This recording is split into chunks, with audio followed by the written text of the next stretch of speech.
So you need to make sure that you grab as much as you can. As I noted, that it's going to set up the scene in terms of just taking you through that, what to be on the lookout for the next couple of days, what is prepared for you in terms of also the material, and also those difficult words: identify, review, discuss, evaluate. What it really is the difference between those, so that again, just fine-tuning those areas which you still need to polish up before you indeed go for sit for the APC assessment on the 6th of December. And as you prepare for that research period, to say what really should you be on the lookout for, and what is expected of you, and then also how to make sure that you're prepared and you're geared to become that overall competent professional. Like Ferdinand likes to say, that we are here to make sure that when you sit on the day on the 6th of December, you are indeed that competent professional, which you have already been proved by your you holding a certificate to sit for the assessment. So for us, it's just to make sure that in between now until the 1st of December, when the PRI is released, you are indeed geared and you're still on that high momentum to make sure that you're prepared to engage with your team between those 5 days. That you should not be intimidated by someone who just comes and throw the iphosis. You must ask, critique, and make sure that they have a base of you telling you that this is what the psyche is trying to trigger, and this is what is expected of you. So Rendani, please come and make sure you prepare our candidates for the next couple of days and what is then expected of them. Thank you so much.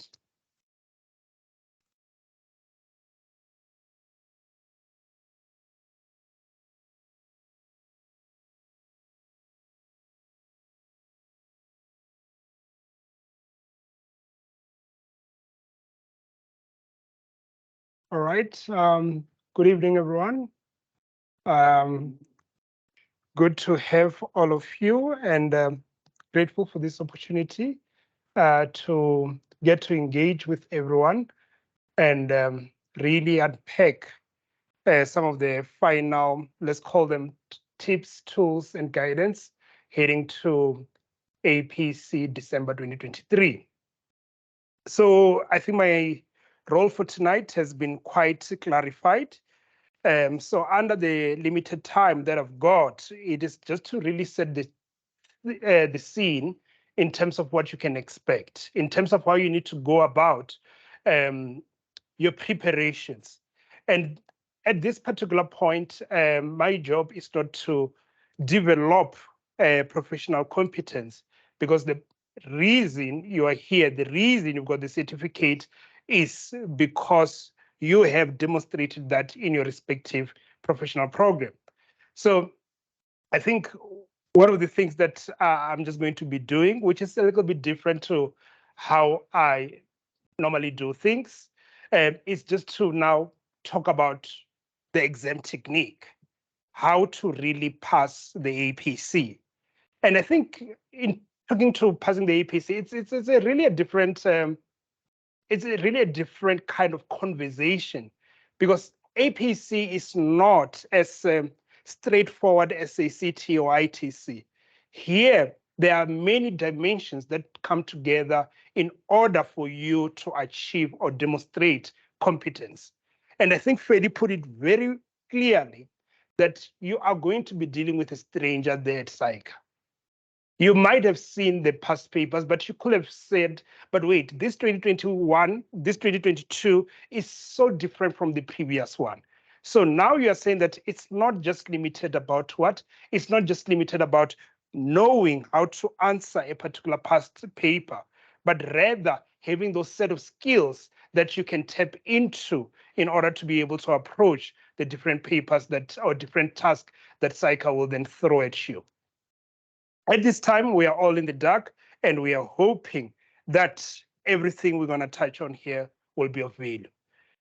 So where do I start? So before I jump into that, it is just some of the, let's call it the structure or the delivery mechanism of our technical aspect of the APC workshop.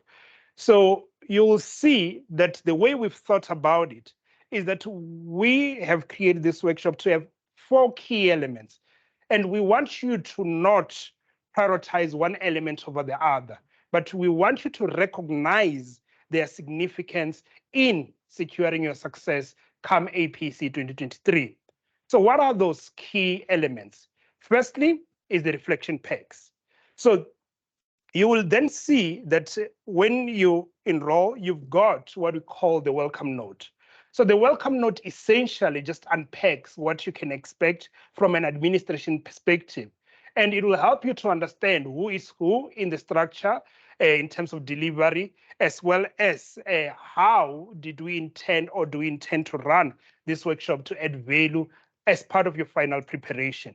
So now what is a reflection pack? A reflection pack is where we look at the PRI. So we are saying the journey, as I mentioned, it starts on the 1st of December. You need to have the right tools, technique, that when you get that PRI, you'll be able to extract as much value as possible from it.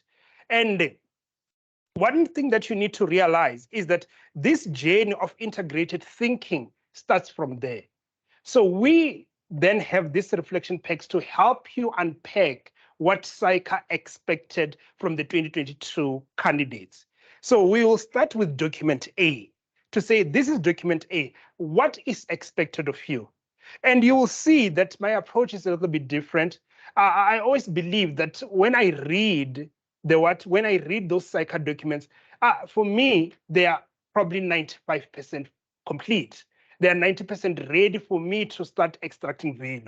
So that means I don't need to do extensive research out there in order to add to see and unpack some of the tasks. So that's what document A is all about for me. That we're going to talk about how to do what we call structured research, not to then see just an industry and say, oh, wait, this is a restaurant, this is a manufacturer. Let me Google all the manufacturers that are out there. But we're going to talk about what is it to undertake structured research. That now when they've given me this company, do I just need to start Googling everything about it? Or is there a method to the madness? And that's what we're going to start talking about when we talk about what? Document A. Then you acknowledge that the rest of the emails now contain technical triggers. And some of the technical triggers need to be linked back to what? To document A, which is something that you are going to see and you are going to what? To really appreciate about what? About unpacking a PRI. So the technical trigger, we're going to just show you what do you need to do now that you've identified something as a trigger, and how do you need to go about researching and use the material that we're going to provide you in order to learn from it.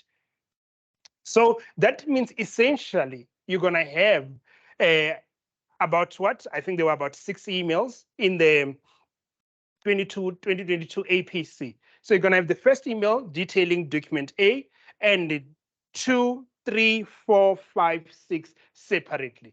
And that will be what the first part is all about. So when you hear the reflection pack has been released, then you know we are talking about what? We are talking about the PRI. Then secondly is the IOD. What is expected of you in the IOD? So what will also be different is that in the first part of the workshop, being from tomorrow, let's say from tonight, before the final session, we are going to be looking at the IOD in isolation. So we're going to be saying that, oh, okay, you've got document or email number 1. What is the expectation there? Email number 2, what is the expectation there? And so on and so on. But is that enough?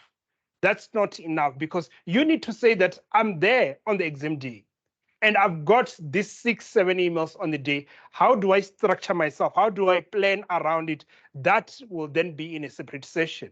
So what you're going to be experiencing in the IOD analysis, as per the timetable, which says task A, task B, task C, we are just going to be applying our research and reviewing whatever is given to us and talk about what is the expectation. And you cannot talk about the expectation without talking about the marking grid. So you need to understand how the marking grid is created. I think for us, for me rather, one of the most frustrating thing about assessments like this is that there are no marks. Like you want that guidance to say, tell me if this task is 10, this task is 20, so that you can frame your thought process, you can manage your time better. But here, there are no marks. You don't know how far you need to go. So one of the things that we're going to help you to start formulating is that judgment call to understand how far you need to go when it comes to what? When it comes to your response. There's no perfect science to it, but it's just a matter of understanding, as Freddy was saying, that this is no different from a work environment. So in a work environment, if you give a junior a task, no one is going to say to the junior that you need to do 1, 2, 3 to know that this is done properly. So there will be that high level scope, but you will then expect the person to really apply themselves as they're unpicking whatever task you've given them. And that's the reality of it. And that's what this APC starts preparing you for. So we're going to talk and focus quite a lot on the IOD. Then the CTA videos. So the CTA videos that you're going to receive, they are going to help you to what? To further unpack the PRI as well as the IOD. So for instance, we are going to be having a governance session on what? The governance session on Thursday and an accounting session on Saturday. So tomorrow, when you get the reflection packs, you are also going to get access to those videos that will help you with the preparation for those particular tasks. So that means if you are saying that, sure, I want to attempt this business IQ combination task, but my technical knowledge is rusty and I know it's going to really undermine the quality of my response, then you will have an opportunity to go through the videos just to refresh your technical competence. But you'll then get to realize that having the technical knowledge is not an end to APC. You need a little bit more, which we're gonna also unpack. So that's where the value of the CTA videos come in. Then lastly is the match day mindset. So I think then AWCA as well as ABASA really talked about it quite well in terms of what is that expectation. So this is where we have the guest speakers, the psychologists, life coaches coming through and sharing some of their expertise, knowledge, experience, to say that when you get there, what is really expected of you? And this is where you need to embrace diversity, because not everyone is going to tell you something that makes sense to you. Not everyone is going to tell you something that will work for you. I know for me, someone will tell me, start with A, don't look at B. I will not. Like, my mind will stop. Like, I want to know what's there. I need to. So that is something that you're going to experience. So the advice is going to be quite good, but you need to remember that it has to boil down back to you. What works for you? And because you are here, you didn't get here by fluke. You really worked hard to get here. So you know that probably you are 70, 80, 90% halfway through the journey. Then you just need that legal aspects to get you through. So those are the 4 elements from the workshop that we want to just share with you, and we are hoping that it will add immense value in your final preparation. So what is the workshop all about? That's those 4 things in summary. Okay, now let's talk about the technique. Like, what is it that you need to get right to get through APC? Back in the days, they used to say, you just need to know English. I used to love that comment. Like, I was like, wait. So you guys are saying the top profession is summarized into an English paper. Like, is that it? Like, yes, see, the Model C candidates are like, if you know this one, they're coming from a private school, that's why they succeed. And I was like, it can't be though, right? Can it really be? Like, can you just summarize it to such? And I think, I don't know whether that was just the impression, but I think over the years, even Psycha themselves have clarified better what is expected. And I think also before, people used to say that this is not a technical exam. And therefore, whether you've done a ITC 10 years ago or I sit here whenever, it doesn't matter. But I think over and over the years, we are realizing that you need to bring your technical. You cannot step into this assessment without your technical. But then some will say, but oh, wait, I realized that I got to know my technical, but I still didn't make it. So what was I missing? Then they will hear that, wait, you didn't demonstrate business acumen. Like, oh, now they've introduced new words. What are these? What is expected of us? Then there's also this critical thinking. And you always wonder that, how did I get this far in the profession without knowing all these things? And I think that's now what complicates the APC. So with CA 2025, you'll see that some of these things are introduced much earlier, and it's much, I'm hoping that in future we're gonna get much better results from the official exam side of it. But that is the future. Probably you guys don't care too much about, you want now, right? You want to make it work now. So that's what we're going to talk about. So you will see that there's no one dimensions to what we're going to talk about, but you'll get to see how the different kind of thinking come together in order to help you demonstrate competence. And I think when, just to make sure we are aligned. So when I say you are demonstrating professional competence, you are bringing all those ideas together. You cannot then have technical competencies and survive APC. You cannot come in without the enabling competencies like your business acumen, critical thinking, effective communication skills, and you cannot just have those and do what and succeed in the APs. You need that integration, the bringing together. And I've heard of people that will say that we didn't do so well. I was like, why? Were you not preparing properly? Then they were like, it was one of our group members. I was like, oh. But how is it? Because the Bible has got professional values and attitude. If you are going to be carrying members or team members that are not going to be contributing, that will work against you. So this is a journey of, and I think as I was saying, this is what makes APC a little bit frustrating. I've also seen people that says, I just want to do it all alone. And I was like, but can you? It requires a little bit more to do it all alone. It's not impossible, but it just requires much more. And for me, there's value in benefiting from others, which I think the team members around the mesh day and also the guest speakers on the respective days are going to unpack even more. But where do I start? I just want to then just highlight a couple of things. Over the weekend, we wrapped up our 2023 APC program. We had some very interesting engagements with our candidates. And from that, I took quite a lot of insight to just then put these slides together, because I think these are some of the things that will continue to add value for them, as well as many others in what? In the final weeks to APC.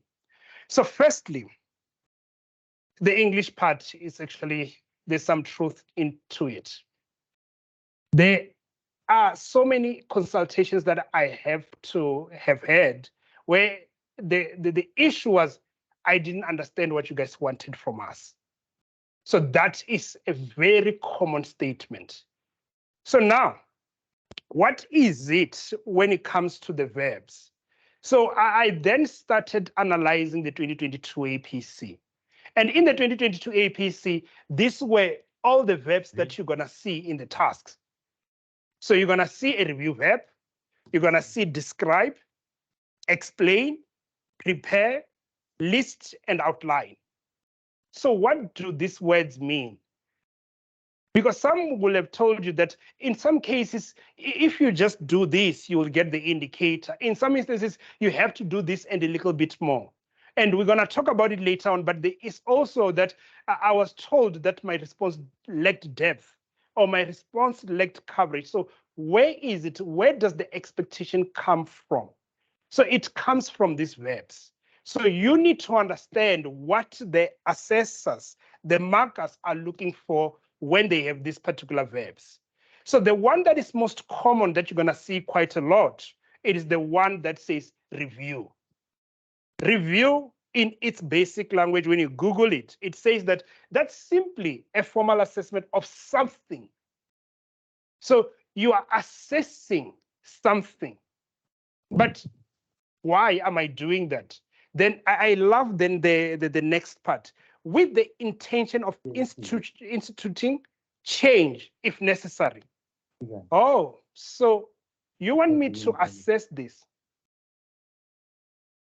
You want me to assess this, but there is a purpose at the end.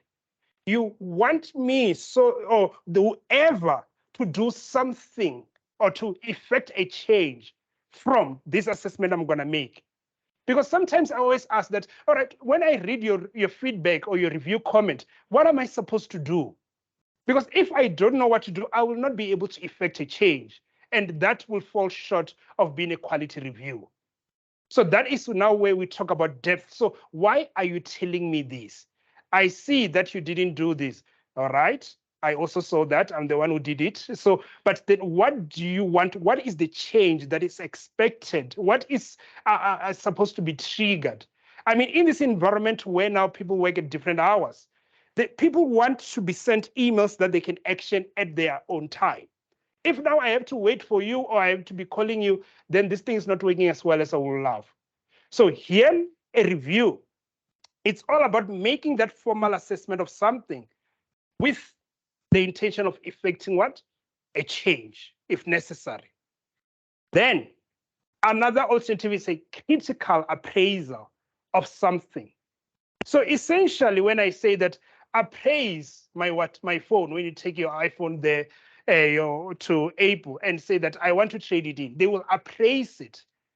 And when they appraise it, they will be considering its value and essentially doing what? They will be looking for things that will have a change in the amount. So if they find that it's all good, they will not be going, and we're going to come back to this. They will not say, oh, the screen is good, the camera is good. So they will not be talking about the good stuff. The good stuff they will acknowledge, but they will then be focusing on, but there are scratches here, there are scratches here, because that's a critical appraisal of something. Even when it comes to buying a car, that's how it works. So a car, I will know how it is. But now when you say appraise it, it's like you've put me into that mode where I want to find things to bring that value down. To say, the kilometers are too much. They say scratches, dents, and all these things. So we're going to be unpacking that even more. Then this was described, which when you look at it, in its simplest definition, means to give a detailed account in words of something. So this is a detailed account. So this is not just a matter of, I'm just going to say this thing, because I still see responses in APC which are word-based, like describe what are the factors to consider. There's someone say competition, customers, and you're like, no, but this is not a detailed account. So there needs to be that detailed account of something. And you're going to see where the context is when you start unpicking the tasks. Then we've got to explain. What am I required to do when they say explain? They want you to make an idea clear to someone by describing it in more detail and revealing relevant facts. Is it starting to sound exciting? I don't know. It's like I want it now. Give me this APC now. But because they're saying that it is all about making it clear to someone, that stranger, that employer that Fede was talking about. You want to make it clear to them. Because that's where now this the bubble of effective communication comes in. Because if now I'm sitting there at Psych and I'm making a script, if I cannot make sense of it, one thing that is almost a rule at Psych is that we cannot complete sentences for you and we cannot finish thoughts for you or clarify thoughts for you. If it is not on paper, then we're gonna take whatever is on paper and leave it to that. So that is quite important as part of as part of really unpacking some of these key terms, that you need to make it clear by describing it in more detail, or or revealing relevant facts. So relevant facts, they're saying, don't dump, simply said. We know you've done the research, we know you've done ATC, we know you've gone through this, but don't dump. only give us the relevant facts.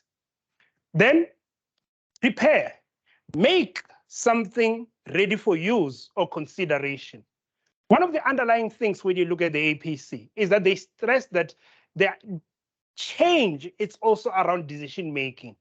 That the reason why you are responding to a task is that someone wants to use this information you're giving them for something that they're going to do later on.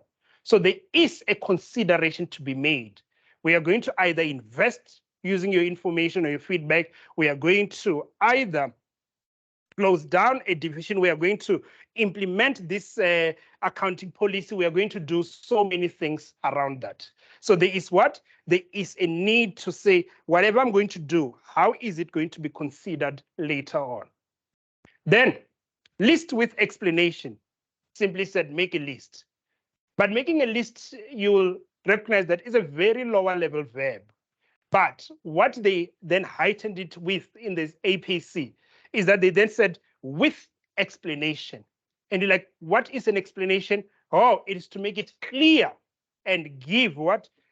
More detail around something. So they don't just want words. They want you to detail it as well. And lastly, it was outline.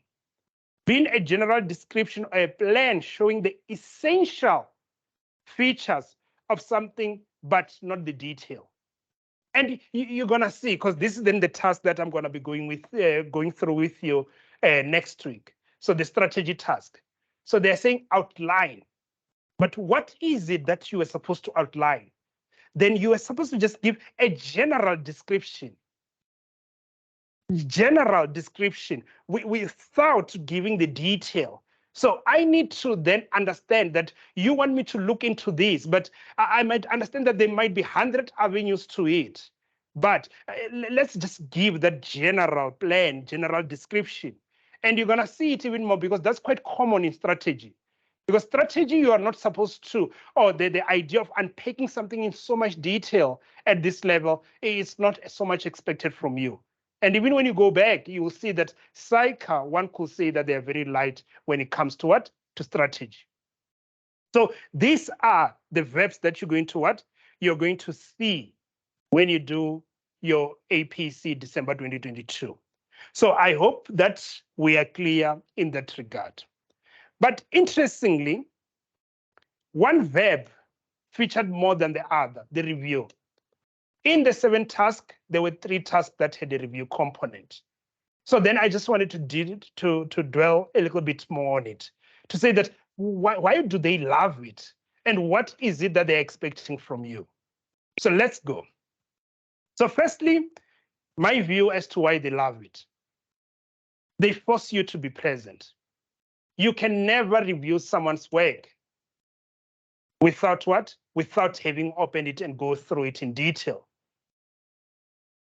I always laugh when I see that ad about, oh, it's not an ad, it's a meme that, yeah, what is it, your uncle from back then, you sent an email and he said, I've looked at it. What is it about some job application?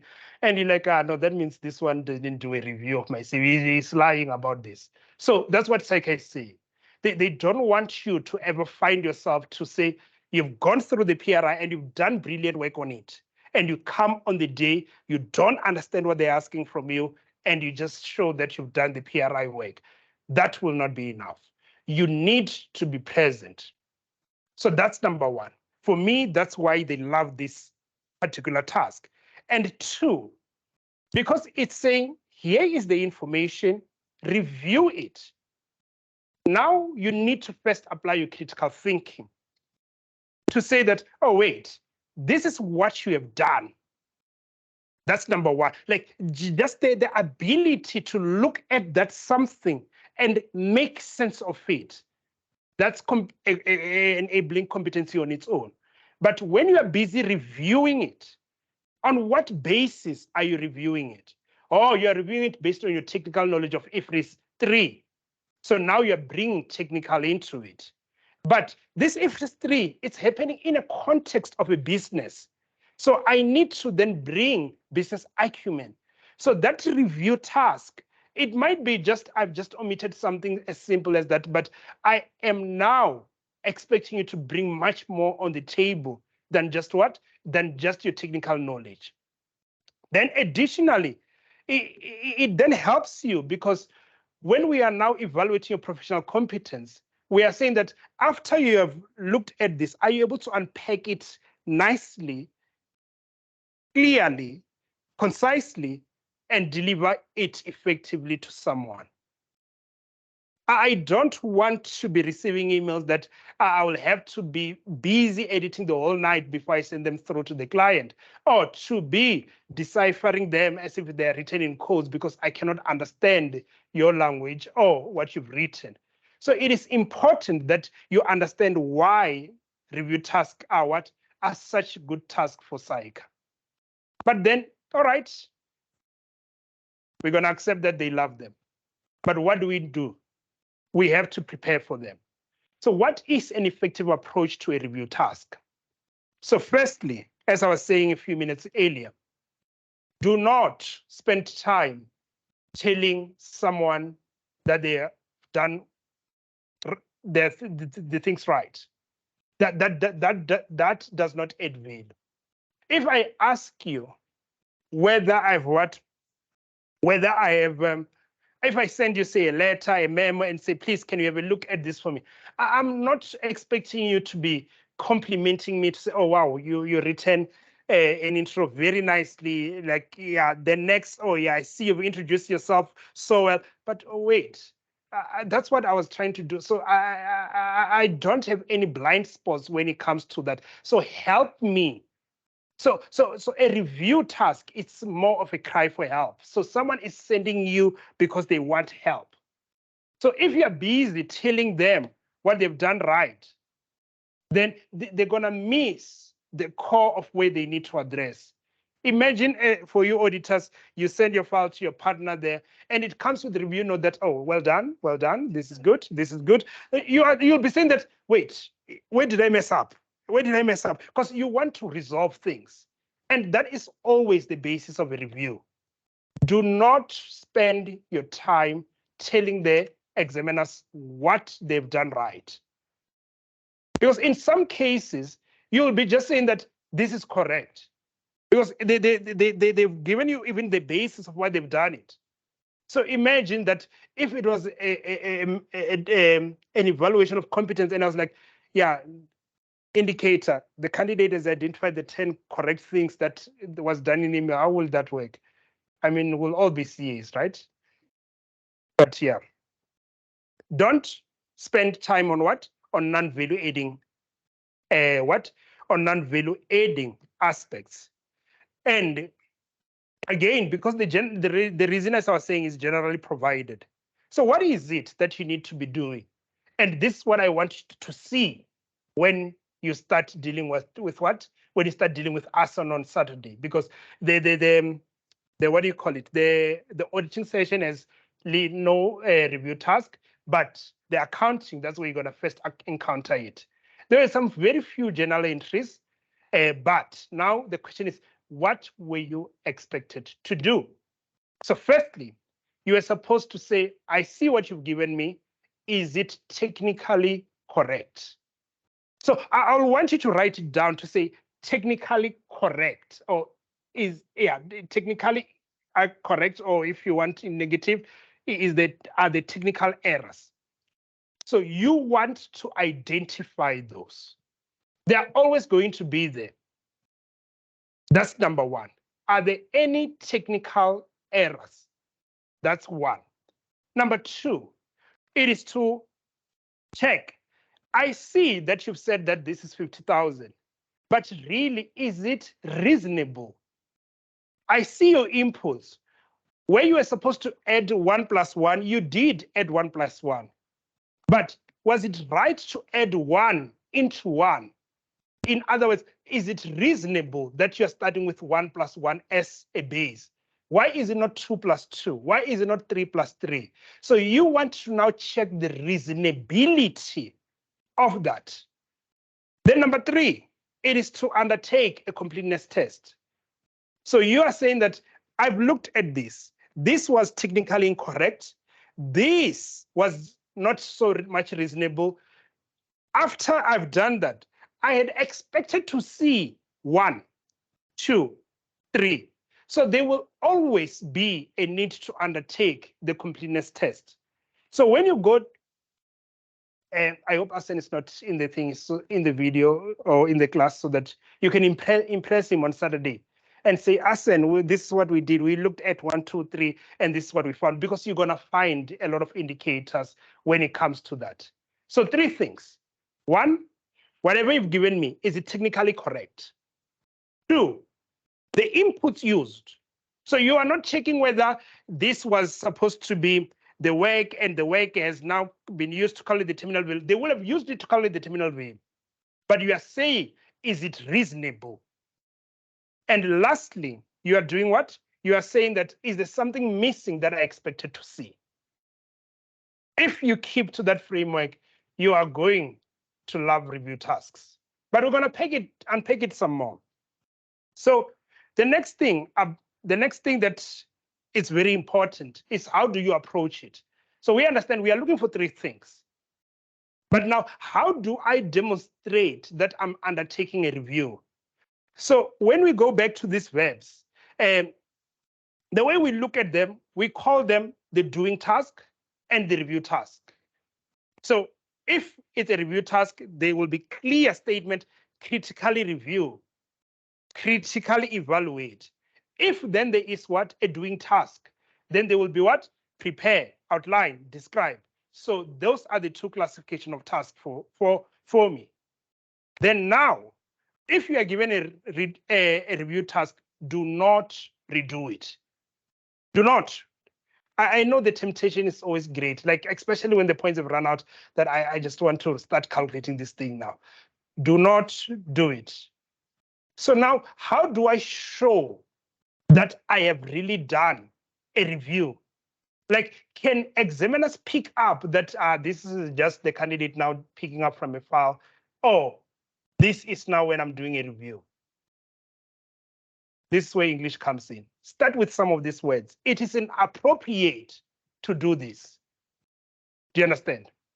So now I know that you have looked at what I've given you and you have considered it to be appropriate or not, and you are reviewing it and telling me that it's not appropriate. That's one way to show the examiners that you are really undertaking a review. Then you could also that I've identified the following error with your analysis, calculation, or process. So you have now done some work and have identified this. And you could also say it is questionable. That when you start with it is questionable, you are now telling me what? You are now telling me that you are questioning the reasonability of something. Oh, it is unreasonable. You just want to be black and white there, that I am really doing what? I am really questioning the reasonability. You have incorrectly, given that, since that those are the kind of things that we want to see. We love this. And we are nice people when we mark, and we get happy when you guys get these things right. So we will really love to see this thing happening. We love this because sometimes it looks like it's just a theory dump. It looks like it's just good research. Where someone says the standard says this, we agree. Then in paragraph, it then further expands, but where's the review point? What is the issue here? And then there's no issue. And whether you've got the technical right, but you have not reviewed, it will not be enough. So you cannot run away from a review by just saying you know the work or you've done the research. So that's number 1. Then number 2, how do you then demonstrate competence? So how do I know that you have assessed something as technically correct or not? How do I know that you have assessed something as being reasonable? So you cannot be telling me that you have applied technical knowledge and you don't have because or since. I want to see those words. Like, what do you mean? Because you are now telling me that I'm wrong, but I'm the CFO of this company. Do you realize? Like, who are you? Your signature newly qualified here, like really? So you have to be coming with much more than just your CSA designation. And most of the time you're talking to another CA. I always love CA. They always say CAs are what's the word? What's the word? Like they are arrogant, yes. So imagine you're telling another arrogant person that it's like now you have been the arrogant one, like, hey, this is wrong. Like, hey, don't do this. Like, why? So you need to always have that why behind it. That's how I will believe you know your work. So that is always something that you need to always aim for. And that's how I know that this is a quality review note. If you find yourself as you're busy attempting this and you don't have what? You don't have those words because and so on, or given and so on. You are now demonstrating to me that you might be lacking depth. Because your statement might be true, but I'm thinking that there are smart people here because these people are supposed to be smart. They're CAs or future CAs. There will be someone who says, I remember in the workshop, someone says that a review is all negative. So let me tell Saika that I saw you put investment as a debit. This is not correct in terms of IFRS 3. Like, oh, wait, what does IFRS 3 say? Do you understand? Because if we don't want or demand technical accuracy, then it means what? It means someone can get away without demonstrating competence, and they will be what?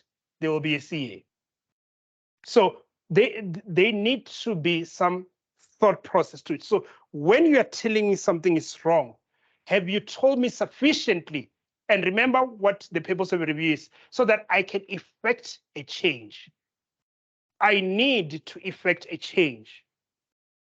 So, for example, if you are challenging a technical matter, there should be a technical reason behind it. So a technical reason, if like I always say that if you are using words like I feel that it's right, you are not there. Like don't use feel, especially for technical things. For technical things, I don't want you to quote the standard. And so let's be clear, I don't want you to quote the standard. And don't think by quoting the right standard, you have hit the issue, because you could come in and say that in terms of IFRS 3, paragraph 23. But IFRS 3, paragraph 23 has got some truth and an exception. So when you say in terms of it, are you dealing with the entire thing, or just the exception, or just the truth? So you can't just say in terms of this is what you're saying.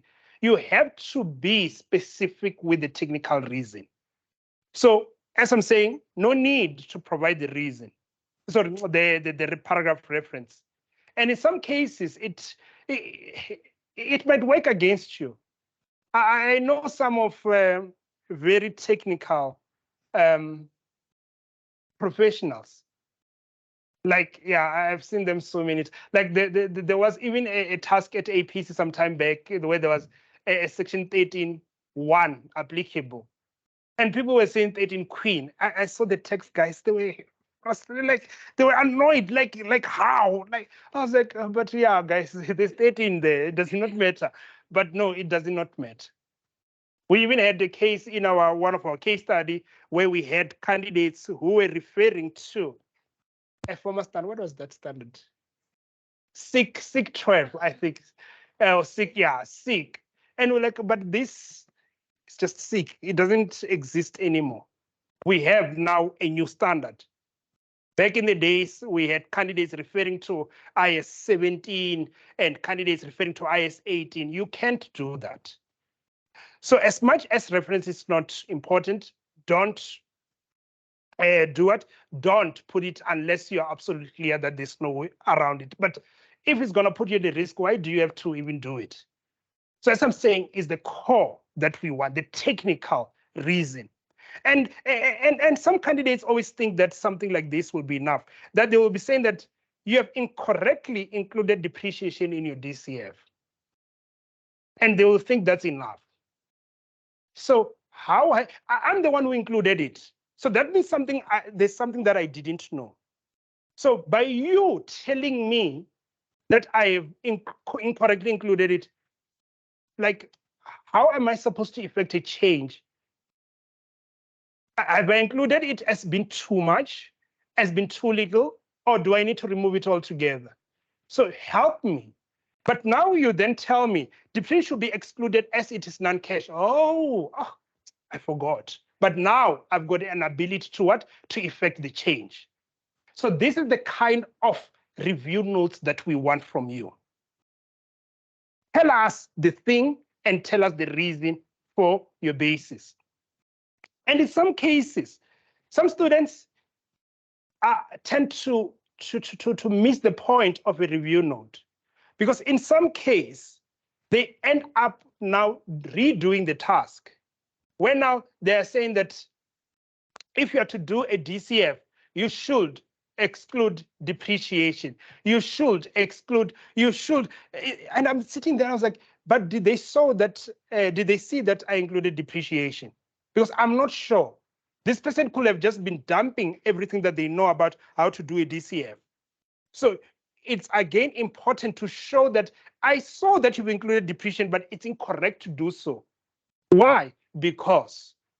So that is the idea with a technical review note. Then there's a reasonability review note. Do not ever say you've analyzed or checked reasonability without comparing it to something. So compare it with something. Because reasonability in itself, if I say that, oh, I got what? I got 98% in ITC. You might be thinking like, sure, even in that question. So you are busy assessing it against something. You are busy comparing. Like, you cannot be saying that you are lying, you are wrong, because it's a matter of what? It's a matter of assessing reasonability. And you're not saying I'm wrong. You are just simply saying that it's just hard to believe. Think about it that way. So then I'm saying that, why is it hard to believe? Because I'll come here and say that, oh no, we want to introduce a new product. Okay, what does the product do? This product will compete with multi-choice DSTV. Okay, sounds like a good idea. So we are going to capture about 3 million households in first year. Then some candidates will be 3 million is just a lot. That's not a review note, right? Oh, 3 million just, I'm worried that 3 million sounds very high. Compared to what? Like, do you understand that you have to give me something to compare to? And I'm going to be charging these people 1,000 per month. Hey, 1,000, that's a lot. Compared to what?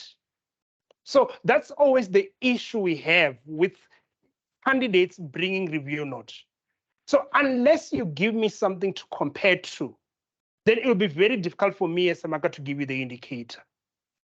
So tell me, what is it that is making you convinced that it's what it is, questionable or unreasonable, right?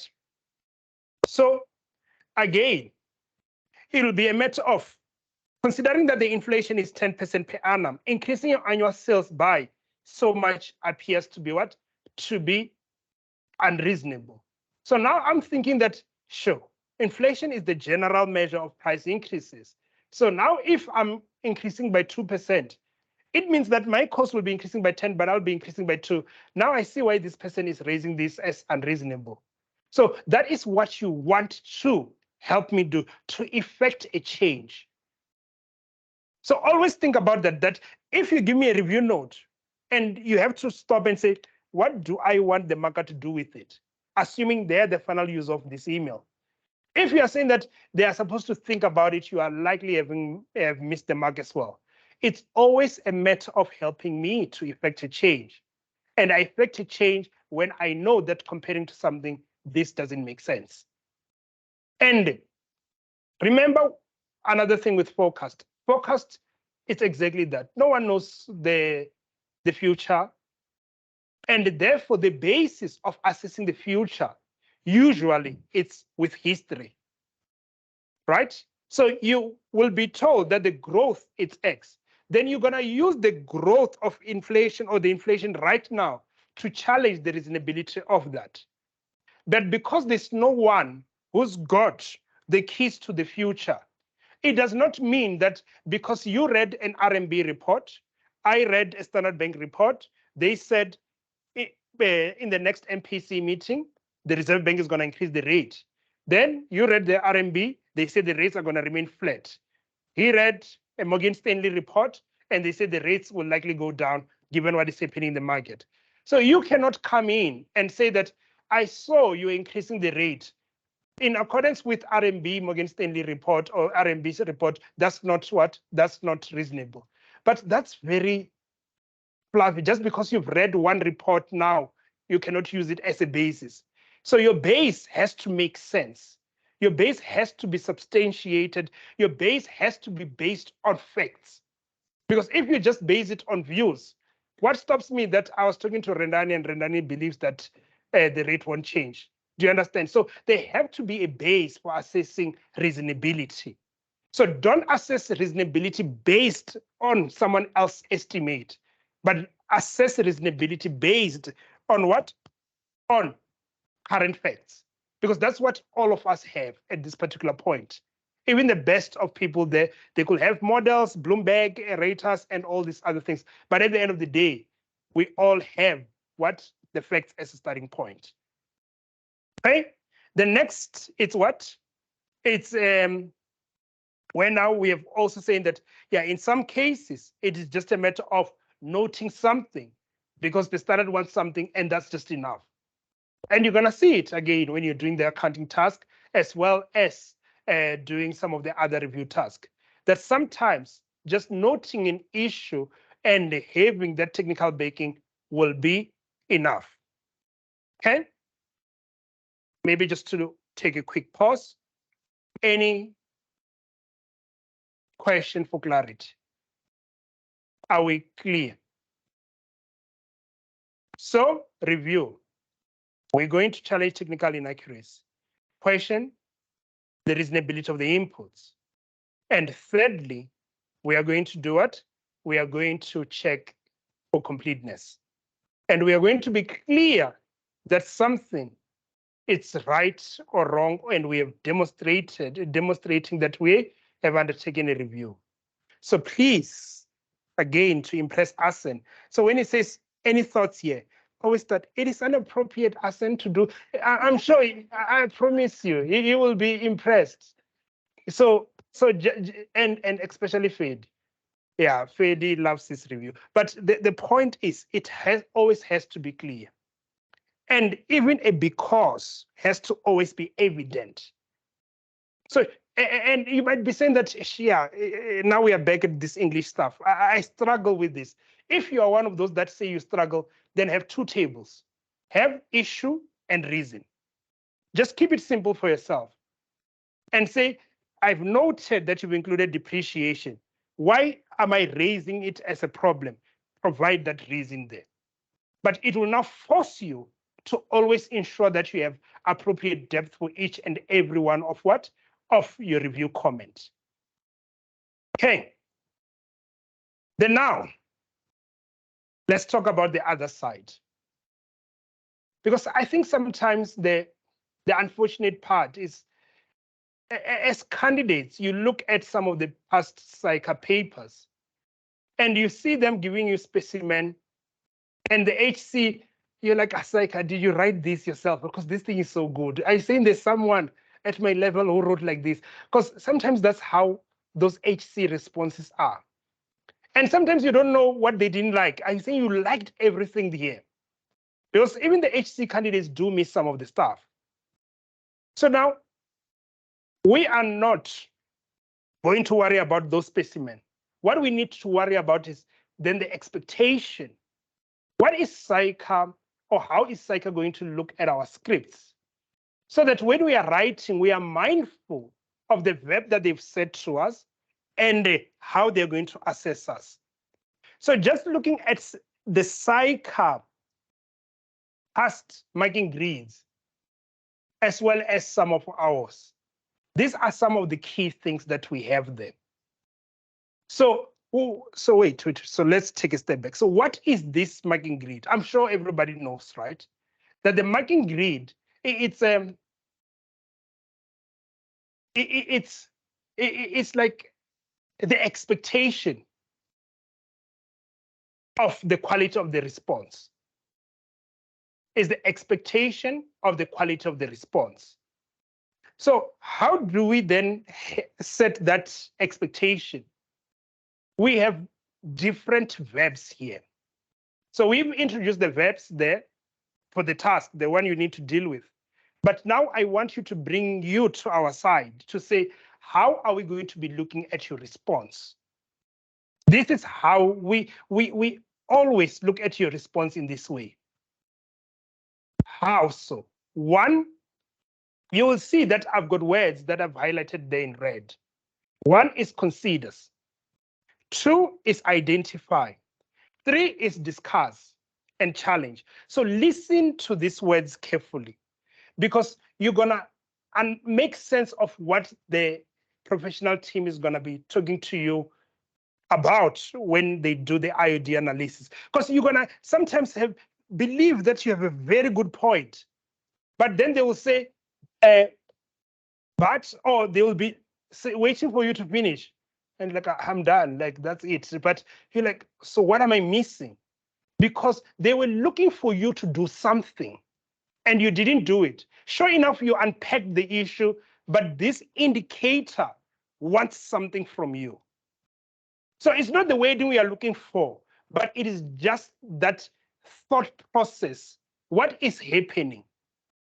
So now if I say to you, consider, or you might have seen a marking grid and it has consider. What am I saying? I'm saying that this thing, if you had more facts on it, you could have probably reached a different conclusion. But you don't.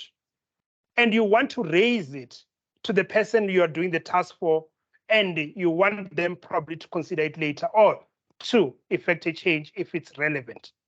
So you are considering something. You are not putting a final view to it. You are considering. Or rather, you are questioning something. You don't have enough details. And it's not intentional. So the first time I encountered APC, I was like, how can they have such a vague paper? Like, I have so many questions. Then I was like, oh, the marking grid says, oh, they question whether the interest leads to control. I was like, but I will not have written that. And in most instances, that's what I hear candidates say, that I did think about it, but I didn't write it down. So I want you to know that as part of being a professional, it is when you're sitting in a meeting, I don't know whether you have those in your office where it's like you're waiting for them to speak because it's like something brilliant is going to come out. Because they're just going to ask a question and you're going to just be wowed. Because that question is going to help clarify or start getting people to the right path. So that is part of being a professional. So if something does not feel right to you, then consider or question it, and you might find that it's an indicator. But how does that indicator look like? So that indicator could say that the candidate considers the economic environment in evaluating the growth rate. So what could it be? What could be this context? It could be that there's a DCF. Then I said revenue in year one, or currently it's 500,000. Then in year two, I grow it by 8%. Year three, I grow it by 10%. Year four, I grow it by what? By 12. So now you are busy there evaluating it. On what basis can you evaluate this? You can evaluate it based on, say, the current inflation. You can evaluate it based on what do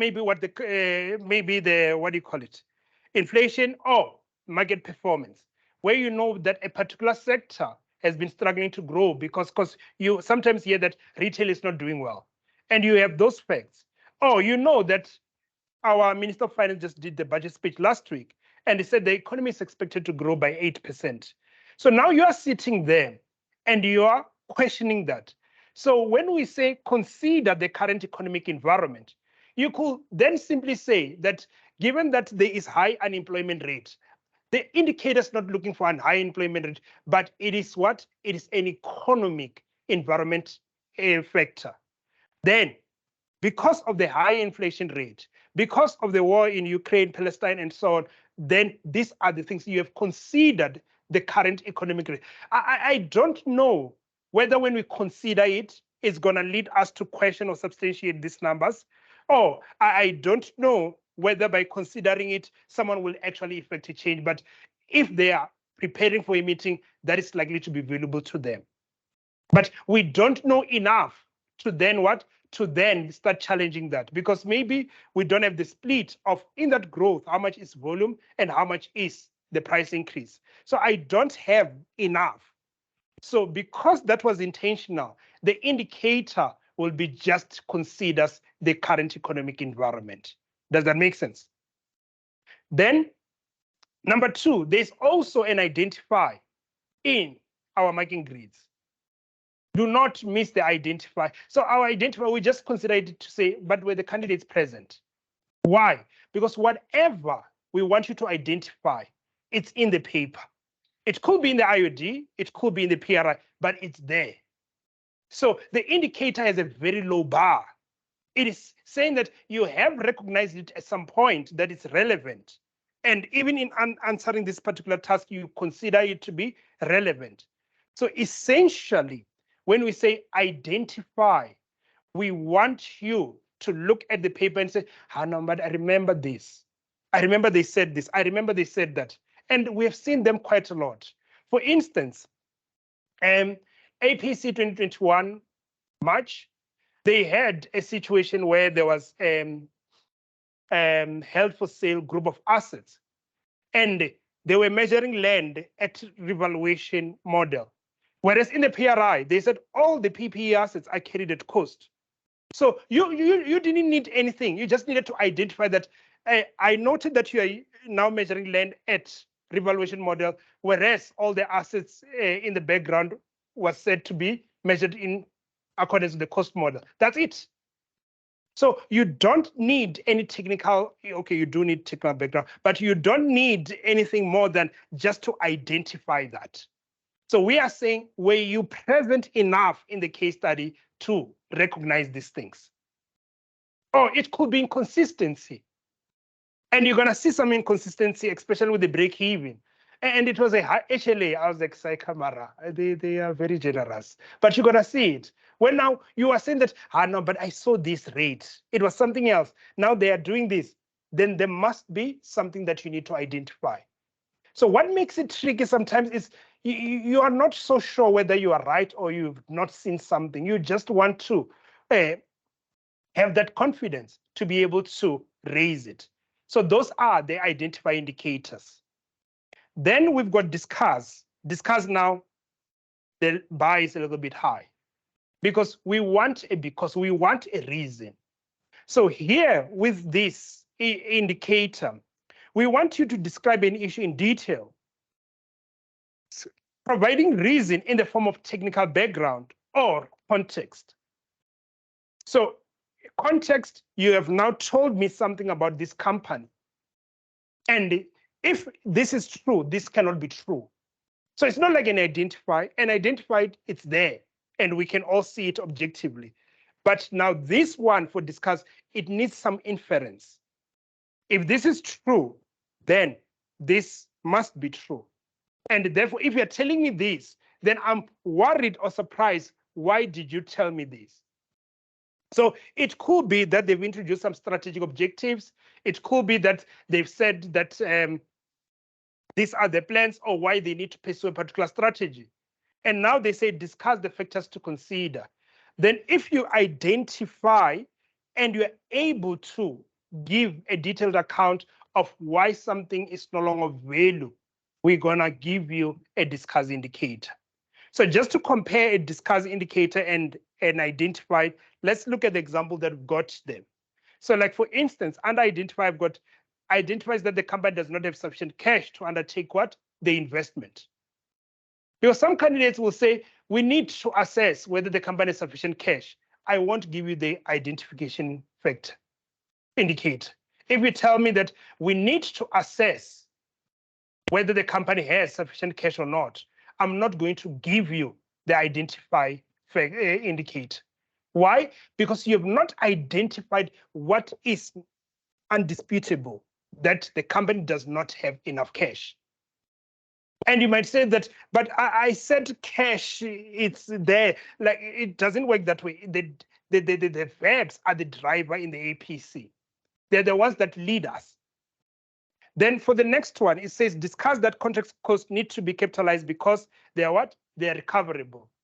So if you then say discuss, you discuss and say the contract cost will need to be what? Will need to be capitalized if they are recoverable. You didn't do the test. You don't know. So you've not discussed. You know your stuff, but you've not discussed, because it's enough, or there's enough information for you in the context for you to make the call. Are they recoverable or not? This contract was said that the company is going to make a 40% gross profit margin. Then it is. But if you say, if it's recoverable, I am not happy, because the indicators is discussed that they are recoverable. Then we're going to have the challenge. The challenge or disagree indicators are also very interesting. So here, the examiners and the facts have been structured in a way that what? That this is not true. So you cannot then say, but then I apply judgment. No. This has been created so that, given the facts and the technical knowledge, this is not true. So we want you to just challenge or disagree with it. That's the bottom line. We want you to challenge or disagree. If you are agreeing, then you have to have a very, very, very good reason. So that is how we evaluate your competence. We are going to be using some of these verbs as our guidelines. Any questions on that?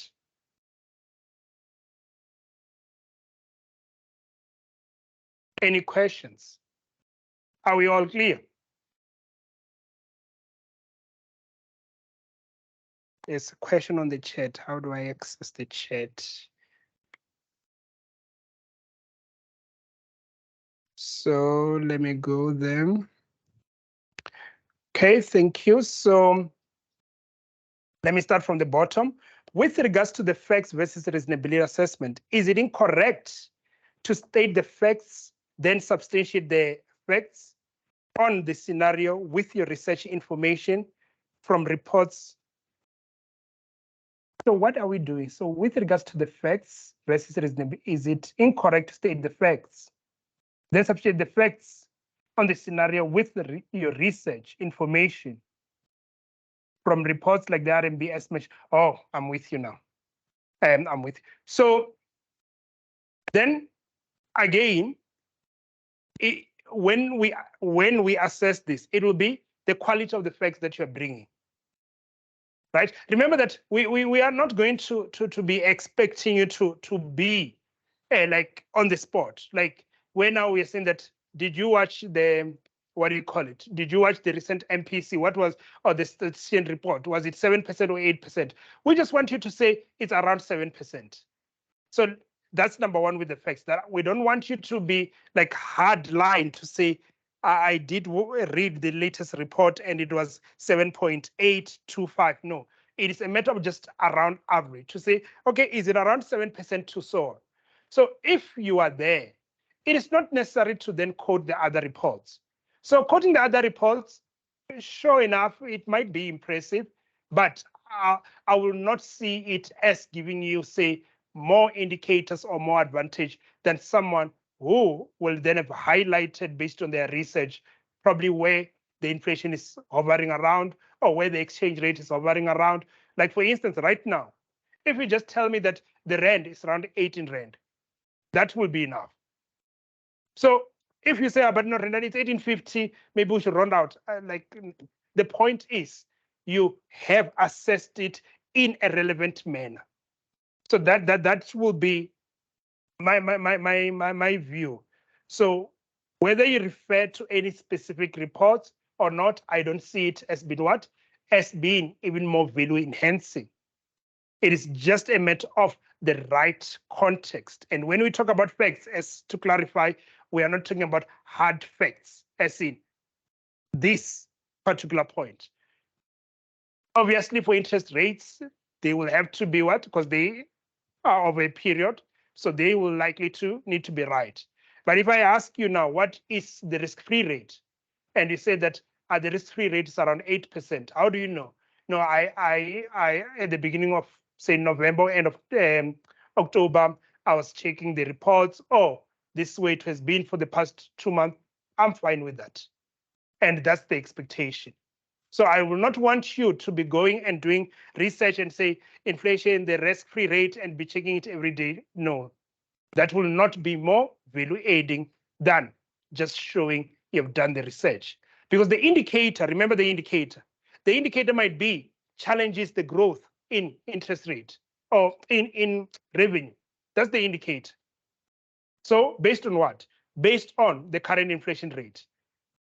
So someone will say, based on the report I saw end of October, based on the inflation for the past 3 months, based on the inflation for the beginning of the year. So those will be enough to show that insight, and the credit will be deserved. So can we have clarity on the facts versus opinion? So what I was saying there, it's just a matter of when we say facts, these are probably the reports that have already been issued. They've been issued by the organization like Stats SA, Reserve Bank, and Minister and so on, IMF. But we are just saying that there is economic data out there to observe. Like for instance, if now I say that facts, it's where the rand has been around. So if now I've seen a very good report from one of the largest banks in South Africa saying that they expect the rand to be 16 rand over the next 12 months, that's an opinion. But to use it as a basis, do you see the subjectivity it can create in an assessment? So that means if I didn't read that specific one report, are the examiner saying that I'm not competent? It can't be like that. So that's why I'm saying that it is not a matter of opinion of this bank versus the other bank, because they are sometimes wrong. Like sometimes we used to go into an MPC meeting and we hear that 18 economists surveyed by Bloomberg say that the rates are going to remain flat. They just say, no, they're all wrong. We're going to increase it. You see that? Because that's just an opinion. So whether too many people hold an opinion to be true, it does not make it true. So don't put yourself in that boat. Rather focus on the economic data that is available and that is easily accessible. Because again, if you work in a bank or in an audit firm, I'm sure you've got softwares that can allow you to access some of the very fancy economic data, but that's not the expectation of any of the indicators that we might have. We just want you to use that information to challenge, to substantiate, and demonstrate competence at the end of the day. Okay? If we give a reason why it can be added, then we truly add value. Okay, sure. So why?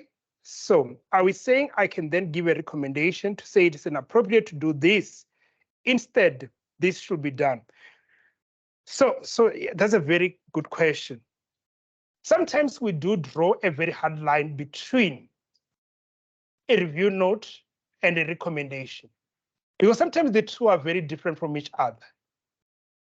Because I could have calculated depreciation with an incorrect useful life. And the indicator could be that the depreciation has been calculated incorrectly using the incorrect useful life. Then that will be enough for a review note. If now you're saying that, but I know more and I want to share more. So I want to even say that given that the list term is X, then the useful life should have been Y. That is a recommendation. That's not a review note. Are we all clear? So that you have now passed a review note level. You have told me that my depreciation is wrong because I've used what? I've used an incorrect useful life. Done. The next is going to be what? Is going to be that the correct useful life should consider the lease term because this is a leased asset.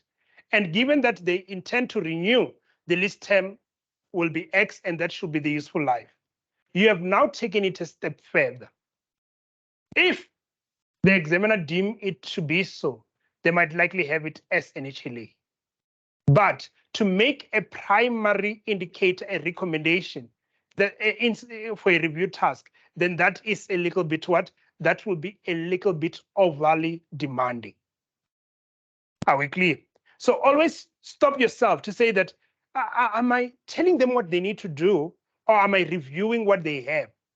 So as a minimum, review what they've done. And if you are saying that I'm confident that I've exhausted the primary, I want to go all the way up, then go for it. That's how you get to HC. But review being the core. I hope that's clear, but that's a very good question. Thank you for that. So, Cayman, or Aaron, sorry. What are enabling competencies? Oh, maybe to quickly come there. So,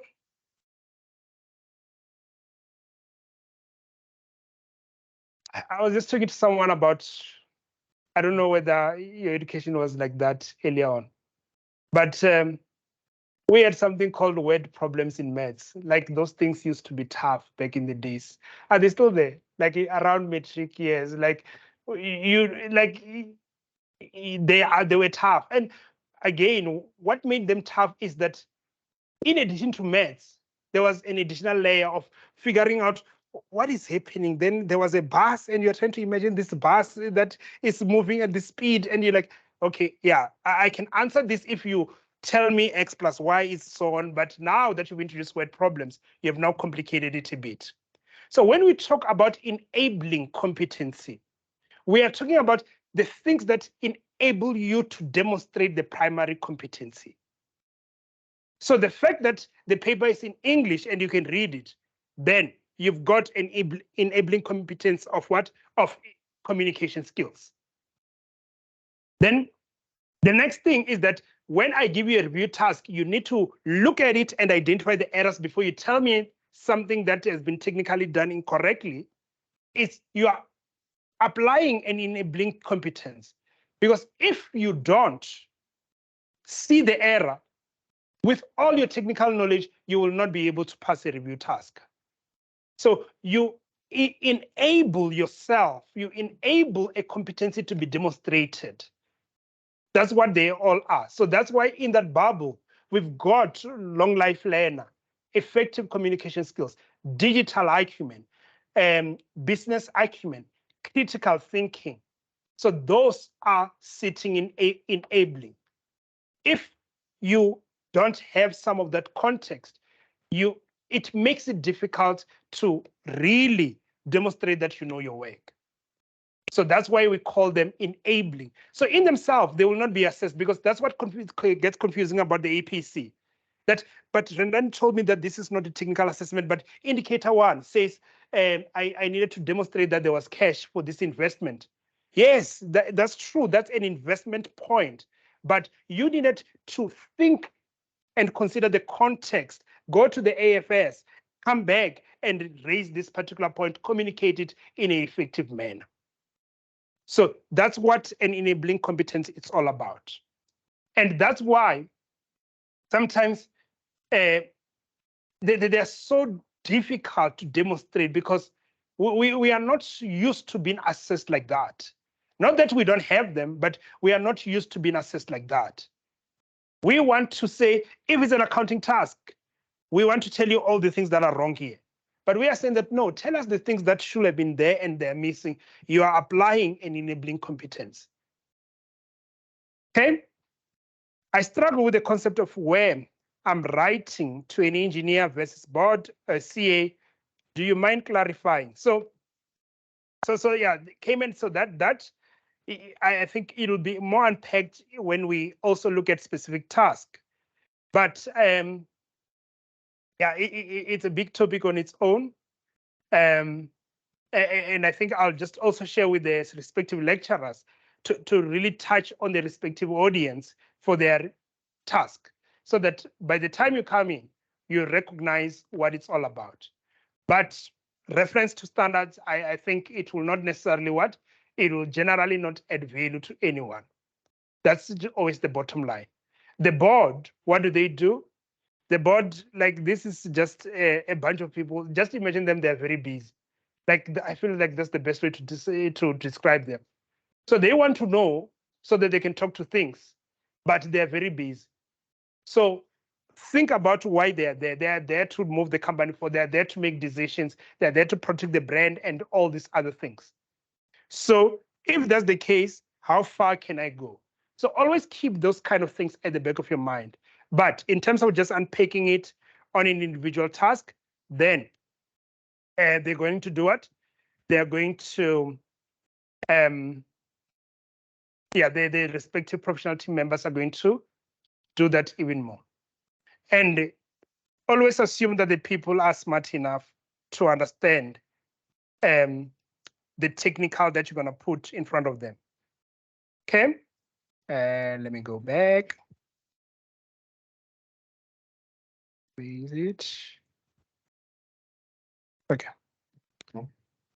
Then the bubble.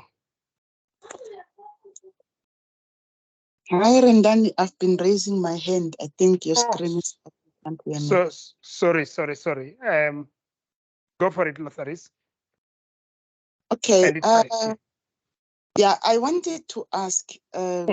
I would like to reference to what you said when you were talking about the March 2021 paper, where in the PRI they said fixed assets are measured at cost, and then information on the day is talking to valuation. There are instances like that. So how do we draw a line? Because you might find there was one paper that we wrote, I remember, they said that for transfer pricing, they said that they didn't have an external market. Then on the day, then we have got this transfer pricing calculation that has got an external market. So how do we draw the line to say, okay, I'm going to base this on the PRI, or this is what has changed on the day? Because there's this whereby they say that you need to be present and see what has changed, what was in the PRI, what has developed and changed on the information on the day. So how do we draw the line to say, okay, here I'm going to stick to what was said in the PRI, or here I need to dispute this because this is incorrect? Just a way of drawing the line, because sometimes we find ourselves basing on the PRI, whereas we're supposed to go with the information on the day, because that's the changes that have been developed, that has developed on the day. So just an explanation there, that would be appreciated. Thank you. All right, sure, fair enough.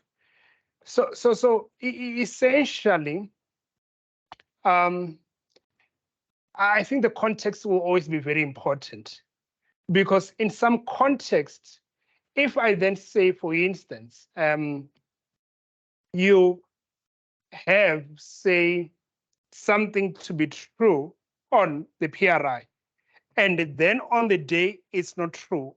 Firstly, the context is important, is to say that, is it someone applying this such that now I need to raise it to them because they might have missed the issue before.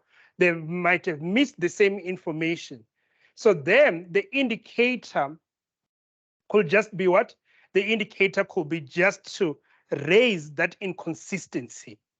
So that would be the expectation from you. But in some cases, it could be that you are now getting in them. And we are saying that, all right, we have told you something like what? Let's say we have told you that this company generates what? Generates a revenue of 100 or selling price is 100. Then you get on the day, we then say that, yeah, I want you to run, say, this calculation for me. And for the purpose of, or not even without the purpose of, these are some of the inputs that you need to use. So you need to then have a selling price of 120. You need to have a selling price, cost price of this, and so on and so on. So in that instance, again, because now maybe you've changed context, it's no longer a review. So raising that as a review kind of note might not necessarily be a relevant fact. But you might want to then deal with the issue there and say, yeah, selling price of 100 and getting to this particular thing, that's what you asked me to do. But probably as an HLA, you might say that I was a little bit surprised that, oh, last week I thought you mentioned that the price is 100, but now this calculation is based on 120. Is there a reason? Oh, I've noted that to be an inconsistency, and these results might not be as reliable. So there's always going to be an underlying issue around why there might be differences and what is then the expectation from you. But in the instance where you then pick it up to be an inconsistency, I'll want you to raise it. That will be just my general advice. So if they want you to do something with the inconsistent information, do something with it, but raise the fact that there's what? There was inconsistency with probably initially based information.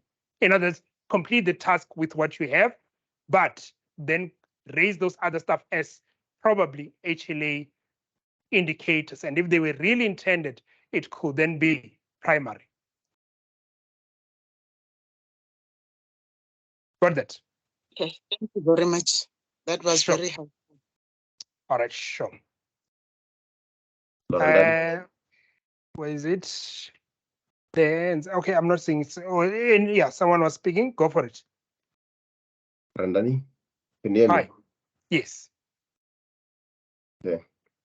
Just want to ask you, when you started with this session today, so you had the delivery mechanism.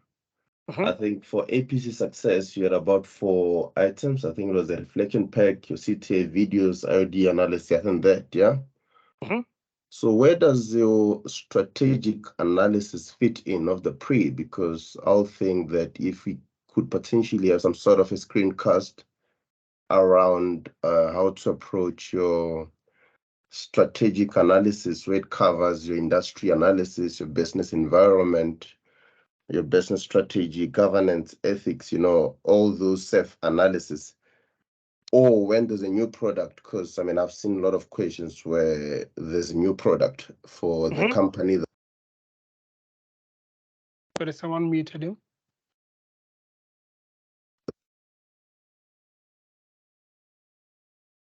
Sorry, a competitor muted me, Randani, but yeah. So yeah, I was saying, where do you feature your strategic analysis, where you include all those items that I had mentioned? So in terms of preparing for the 6th December, yeah. Yeah, so that's part of the reflection pack. So the reflection pack, one of the things that is going to look at is document A.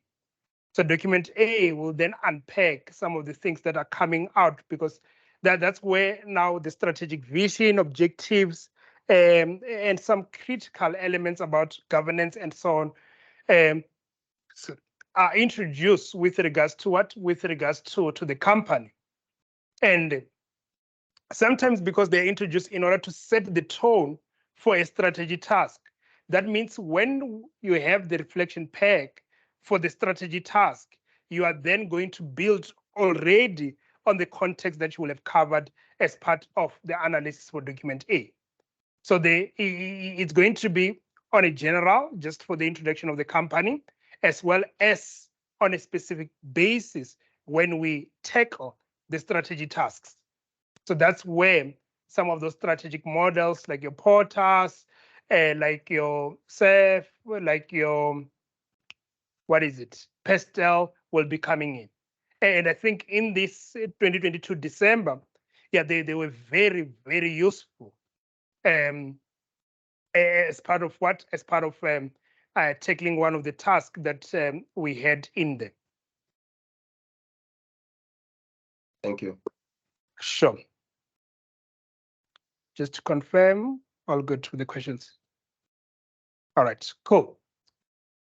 All right, so just to then quickly jump back. Yeah, so now we come back to this bubble. So this bubble, we're going to talk about it so many times. So this is not even our bubble, it's Cycus bubble. So, but we love it. I saw even a training program that is surrounded around these bubbles. So very, very integrated thinking there. So now, one of the enabling competency that when we did our survey within the program, this concept of critical thinking came on top. And I just want to talk about what is it. And maybe I should put some reference to say that's not my definition. But what is critical thinking? So critical thinking really, for me, there are so many definitions out there, but that's the one that I really love. And I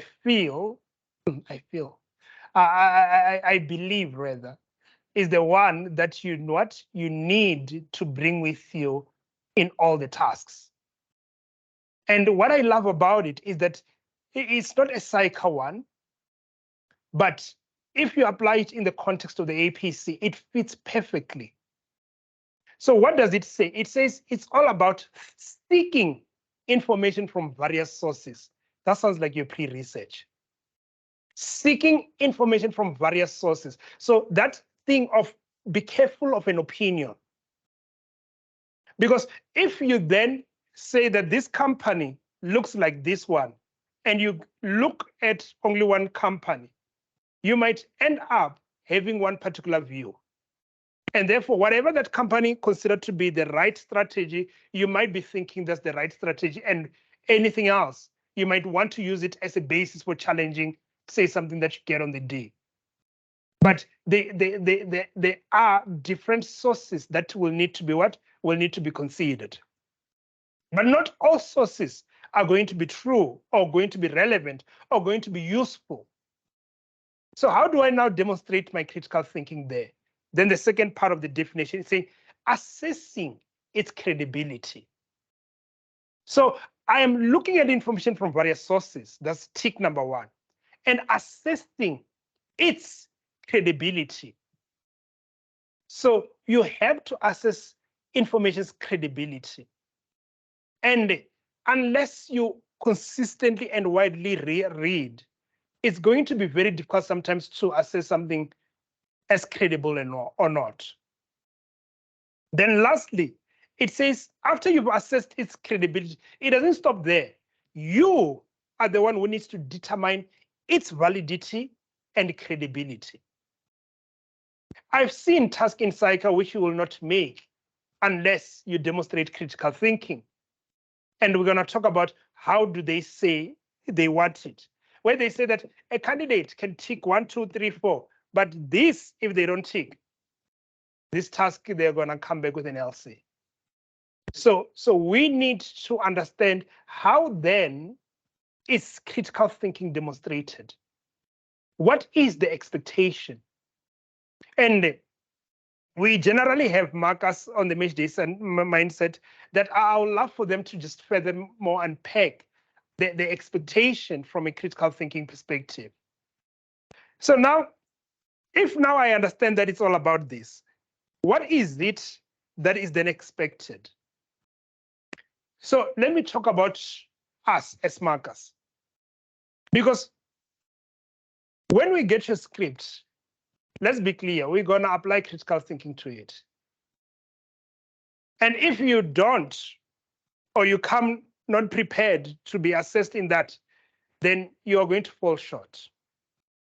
So as markers, remember, markers are there as CAs. So you always assume that every CA contributed to our #1 global status. So they are that good. That's #1. So therefore, when they are looking at your script, they're going to apply critical thinking. So now, how do we do that? So let me just help you from our side again. So critical thinking, this is my colleague, Dr. Elton, that is something that I will share with you. So I took it from his slide, so Socratic questioning style. So when you demonstrate critical thinking, you need to ask questions. So if you are not, or you are believing everything I'm saying tonight, then I want your critical thinking to go up a bit, right?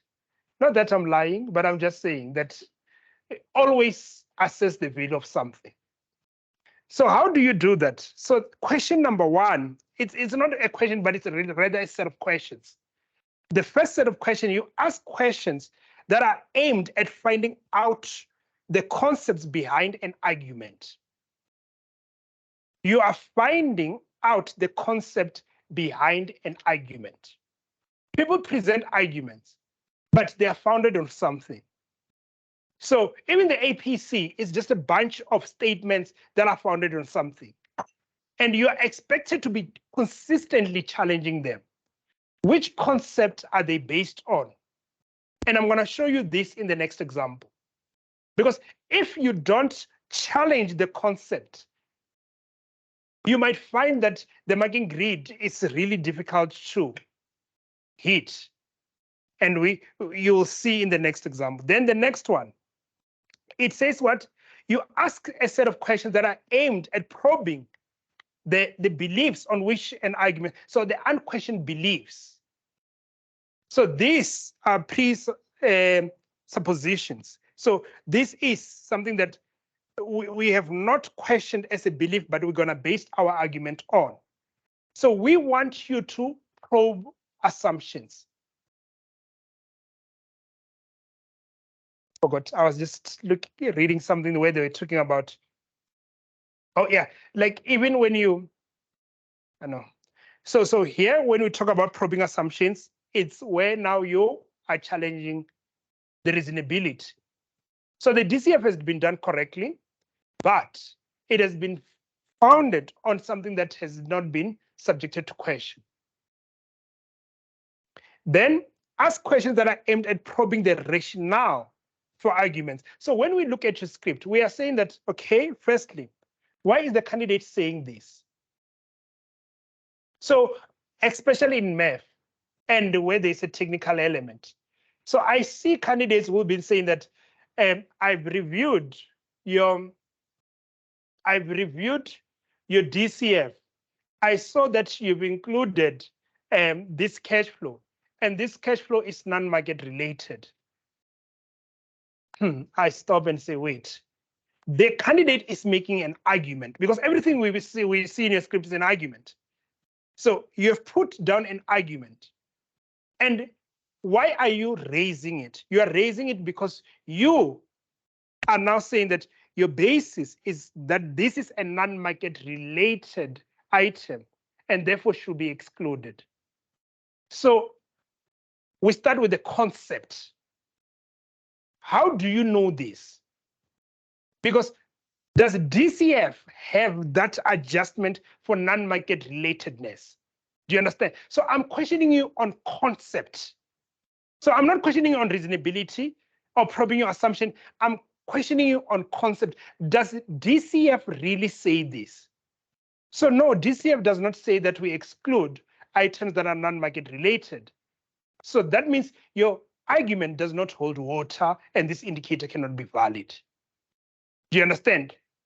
I'm looking at your script. You've given me a point and I need to tell you back why your point is not valid.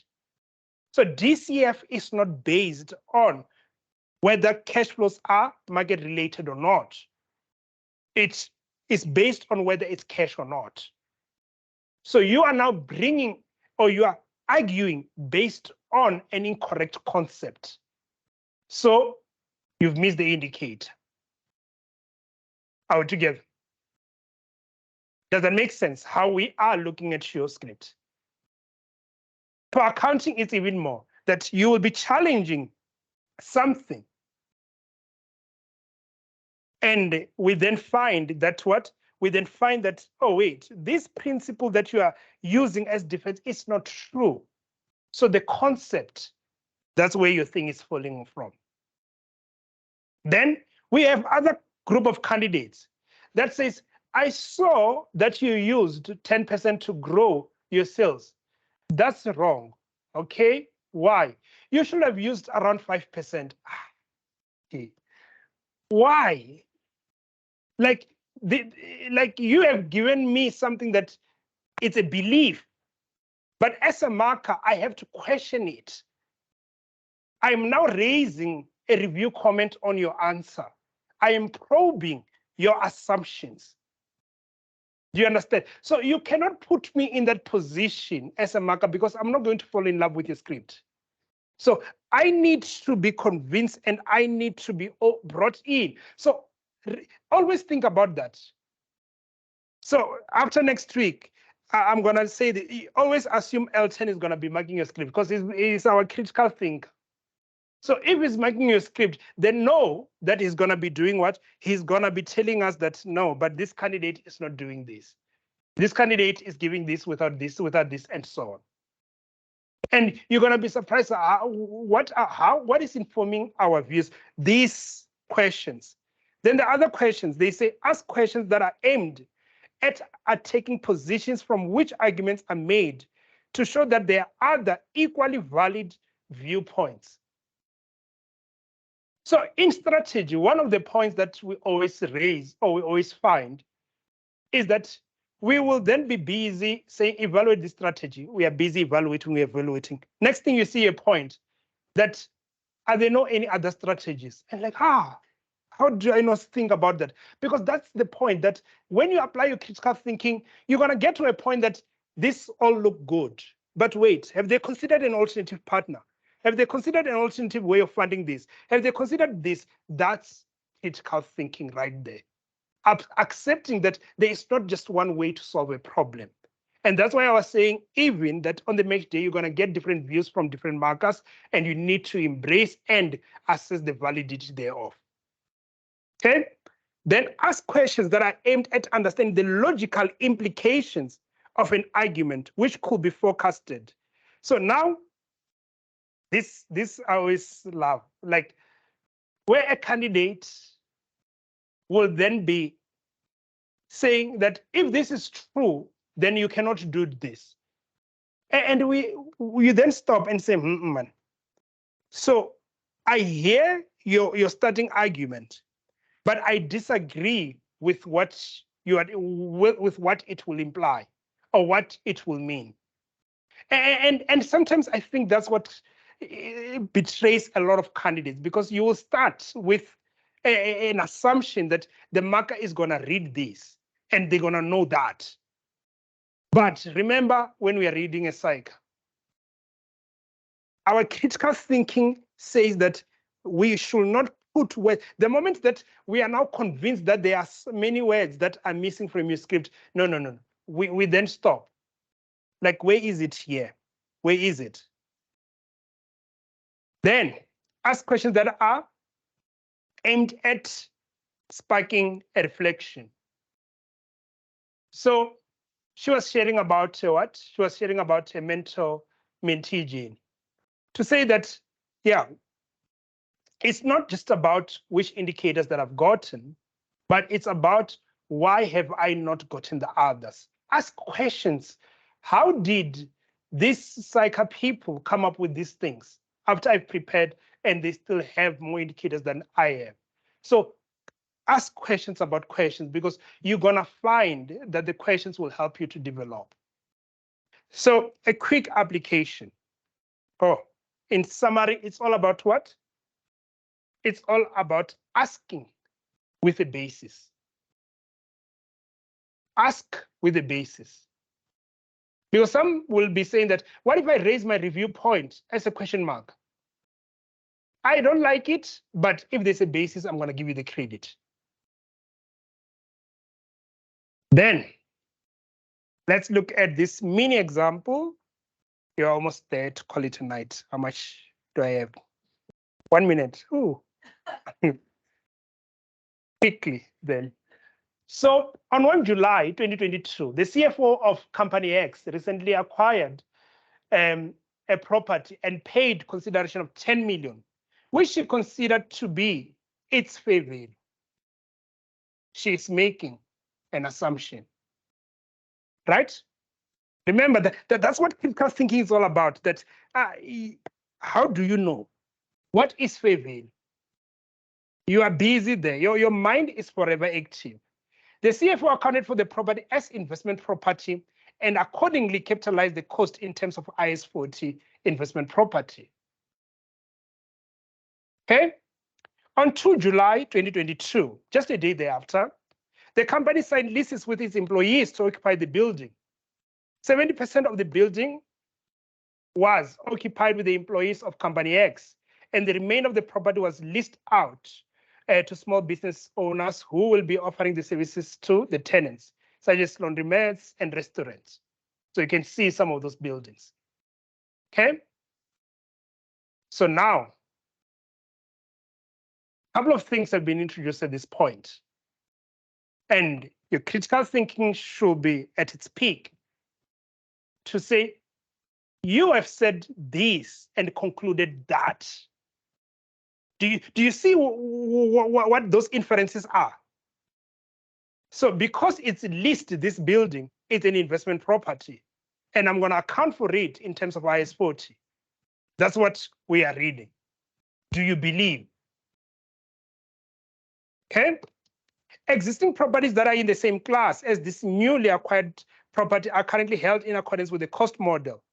But the CFO felt that since this is leased to employees, and because they are paying more than market-related rentals, this property should be subsequently measured at fair value model.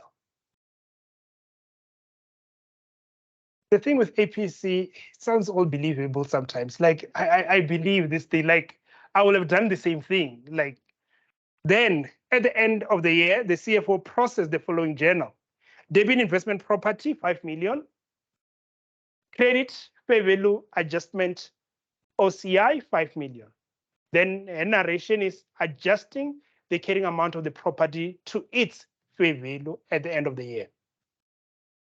Then she texts, will you kindly review the above for me and let me know of your thoughts on this? What are your thoughts on this? Do you believe? Is it something you want to ask her, but again, with a basis? Is it something you don't believe? Is it from a technical perspective? Is it something you don't believe from a reasonability perspective? Who wants to venture in? Who wants to venture in? Do you believe? So you could text and say, CFO, this thing looks right. Like I'm all good.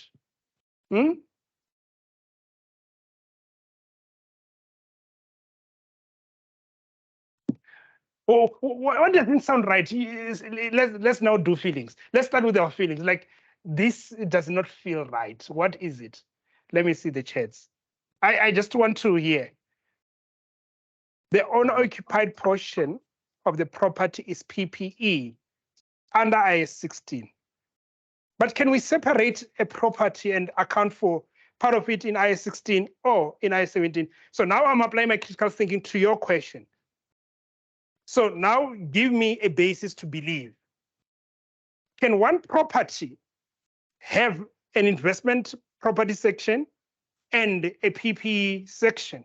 Is that true in the standard?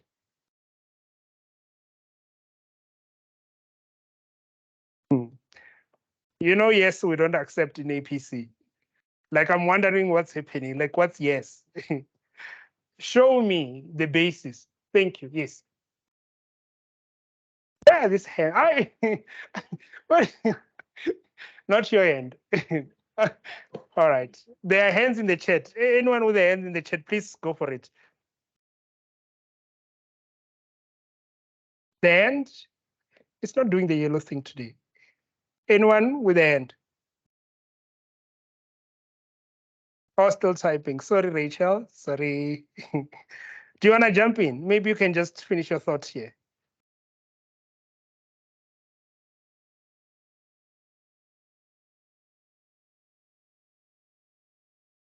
Wait, someone say something. I'm going to struggle to follow all these chats.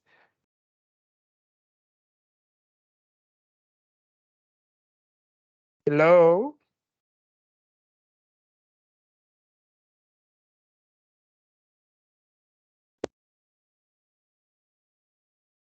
You guys don't want to talk because APC is written, you want to write. Anyone? Rachel, do you want to say something? Need to brush up on my technical before I can answer. You are scared. What are you scared Sorry, of? Madam. Yes, please. Evening? Evening. Sorry, I'm having trouble with my audio, so I'm trying to transfer to my other device. Okay, but I can hear you fine if that works for you. Okay, she's transferring. All right, anyone wants to jump in? All right, let's say I caught you off guard and technical is not there. Is there something that looks unreasonable?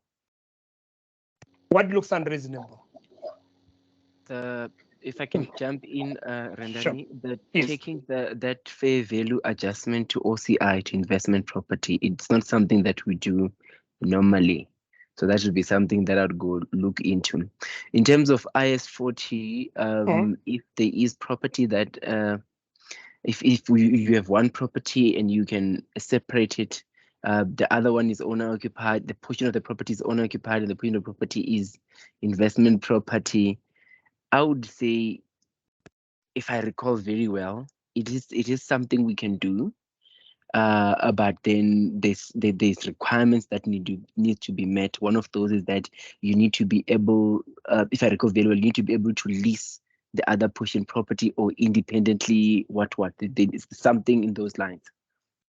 Good point. But now that they've told us that we actually are leasing to other people. Do you see now, if you tell me if we can lease, I'm saying that I've already told you we are leasing. Do you see where I was coming from earlier on? Yeah, I do. So you cannot say if, you have to say given now to show that you've seen what we are talking about or what we have said. Okay, but on the first point, just to think, I'm still worried because you then just said fair value adjustment OCI is not right. And you then say it's not something we normally do. But it's not about you, it's about the standard. What does the standard want? So come back. Yes. The standard usually takes it to P&L. And when you say usually, are you saying that sometimes it takes it somewhere? No, wait, it takes it to P&L. Apologies. So yes, let's be definitive. Does take it straight to the Let's P&L. be definitive. Yes. So as well and out. Okay. So that's one. The investment property, we do not measure it according to fair value. We use revaluation model. So wait, we cannot we are saying that this is an investment property. Are you disagree? It is an investment property. So then, but we can measure it revaluation. So is revaluation model and fair value model the same thing? Is it? Because it is held for rentals, although they signed leases with employees, which means it is held for rentals, and therefore it qualifies to be accounted for as IS 40 investment property. Okay. But then on the issue that I have is that I do not have the basis how was the fair value calculated? How was it determined? Because at the moment they're just saying that they process these fair value adjustments. So what is the basis for the fair value adjustments? How did they determine them? And also when they're accounting for hold them. Hold on. Why? I'm still saying, why are you asking me? Why are you asking the CFO this? I hear your question, but why? I need to know, because why? you cannot just. But you are the one reviewing and helping me. So why do you want to know? There needs to be a basis of determining. But you don't want me to effect a change. You want me to answer a question you have. But remember, a reviewer has to help me to effect a change. Like review number one, we are accepting that OCI is wrong. It should be P&L. So that's the standard. That it tells us that if this is an investment property indeed, if OCI is wrong, it should be P&L. So I can effect that change. Yes.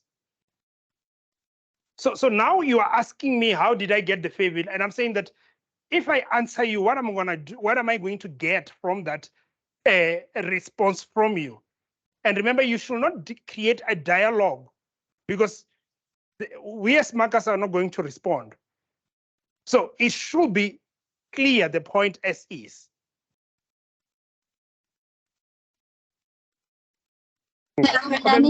Yes, maybe I caught you off guard. So yes, please. Rachel, let's hear your final point. Okay, so I think Lotta raised it a little bit there with regards to the CFO considering that the 10 million is the fair value.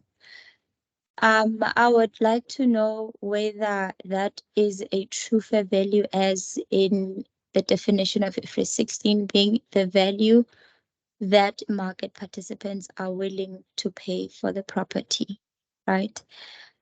So I guess based on that basis, I would raise a review point to say. No, wait. You are creating a dialogue, because you want me to answer before you get to the next point, right? Remember, no dialogue. Sorry, I got muted. But yes, okay. So yeah, because this is what we have. So no dialogue. Yes. Okay, so is it is it in the way that I'm presenting the point that makes it more of a dialogue rather than a review point? It feels like you want it to help you clarify things rather than help me to do something about it. Oh, okay. Because if I tell you how I got the fair value and you agree with it, I'm suspecting you'll say, oh, yeah, you're right. Or you can challenge it. But yeah, I want a bit more. And oh, yes, there's a hand inside the class. Philip. Yeah, thank you. Maybe let me just boost my confidence here. Because sure, it's one of the stuff that you'll find out in the exam, you soon question yourself. Yeah. First of all, for me, I don't find it reasonable that as a company, you then sign a contract with me to list the building to occupy. So am I paying to work for you? I didn't get that party properly. That the company signed leases with its employees to occupy the building. Yes. So how do we then sign a lease agreement with the company? So which part is bothering you? Me signing it with its employees to occupy the building. Yeah. How do we sign as employees of the company? How do we sign this agreement with the company? So you're worried about the practicality thereof or the reasonability thereof? It's not making sense to me. And that's the challenge also find in the exam. So how can we lease a building that we as employees? When you say how, what do you mean? Is it possible that I can enter an agreement with Intunamo that I'm working for to work in my office? No. So this is a property that they've just acquired, right? Okay. Yes, because they recently acquired this. So now it can be leased to individuals, and it's so nice. We want you as our employees to lease it there. But doing what? No, you're living there. Oh, you mean like living there? It's like oh, so this is an accommodation for me. Oh yes, maybe I should have said that. Sorry. Yes. Sorry. I think I hear you where we are missing each other. Okay. Yes. But yeah, sure. The chats are gonna overwhelm me. Let me see. But yes, let me not stop you with the. Let me not. I caught you off guard with the technical, but let me just now unpack it a bit. And maybe let's focus on the non-technical. So let's start with indicator number 3, which is where I thought you were going when you were telling me about the fair value. So this property was acquired on 1 July. And in 6 months, its value has increased by 50%. That's why they are processing a fair value of 5 million. Is it reasonable for you? Like, have you heard of that? Like, what kind of property is this? So that's where we are starting to say that you're questioning the reasonability, and you might be saying that, but wait, I thought you told us we have to compare with something. So the something that I'm bringing here is the 6 month. So if then the CFO is really up to scratch with the evaluation and there's a report that motivates this, for me, 50% increase in a property value in just 6 months, it's questionable. Does that make sense? Remember, if we are saying it's questionable, we are not saying she's lying. We are just saying that we need more to be convinced of that. Then the other thing is that we are surprised that she's saying that other properties in the same class have got cost model, and this one has got what fair value model. But the standard, you know that will not be making sense. The standard is clear that assets in the same class need to be carried in accordance with the same accounting policy. So how do you now tell the auditors and investors that you see that one, yeah, we wanted it to be at fair value. The others that are in the same class, these are not assets in different classes. They're in the same class. How is it that they're accounted at the different policy? So we are bringing that critical thing, because all these things were said in a way that was believable. You might be saying that, oh wait, I did believe that, like I did really believe that, but that's how you need to be bringing your critical thinking there. Then number 1, I think someone raised it in the chat, that the portion that has been leased to employees does not qualify as what? As investment property. Because they said this is an investment property.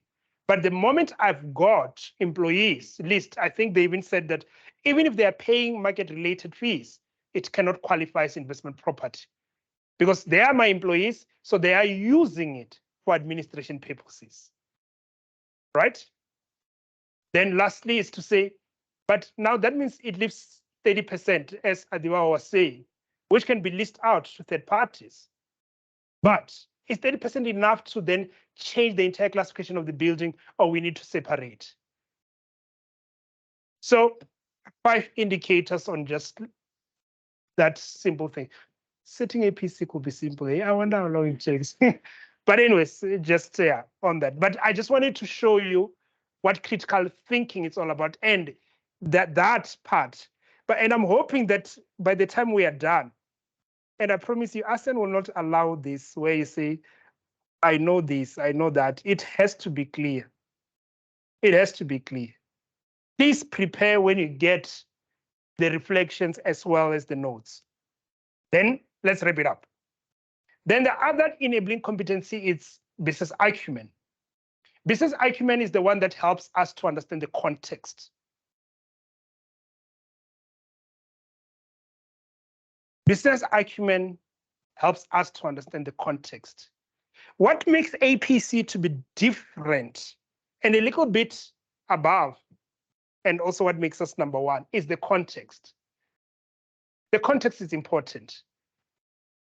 In ITC, you deal with the context as been given them. But here, you've got document A's context built through another document, and you've got an IOD. Linking all those things, they has to have a what sound story, connected story. But we find that candidates will then go to the IOD and disconnect the PRI. And things sometimes they don't make sense. And something that you need to always remind yourself is, this is an email, and the PRI email is below there. You cannot tell your boss that, oh, I forgot that you had sent me an email last week, so I didn't consider what you told me before. I just looked at what you told me now. Like, I will also not read your email. So let's just be clear. So that's the context we are looking for. That's why ChatGPT still struggles with our paper. Imagine, like, are you not happy that your profession is like this? Like that context. But now what or how do you bring that context, as Larry was asking? So 3 elements are important. Firstly is the internal environment. You need to understand the company inside out based on what you've been given. So when we come, we're going to be referring to them by names. We're going to be saying, who are these people? Was it a Richard here? I forgot. Oh, Elijah, yes. What did Elijah say? That's what we're going to be doing, because I want you to really embrace that internal understanding, how they make revenue, how they structure themselves, where are their stores, how many, what is working, what is not working. You need to know all that. You cannot base you need to see their revenue when you are sleeping. You need to see their fixed assets. You cannot be thinking about anything else except Elijah and team for the next 2 weeks. I really want you to bring that. That's the internal. So decisions have to be in context.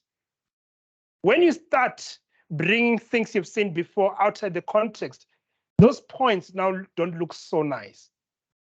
Then there's external context. External context is what? It's the Porter's, Pestel, and so on. What are you bringing in South Africa? Like now, you're going to see what they're bringing, and we'll want you to stop and say, but I've seen this thing being brought before, and this is what it did, this is what it didn't do. So I might need to think about that. Innovation and creativity. Yeah, I think we'll talk about that much more closely when we look at the strategy task. So this is something that I'm also going to talk about in the unpacking of document A.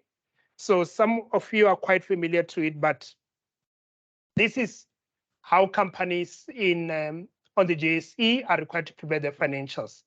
They prepare them around this value creation process, which is developed by the Integrated Reporting Council.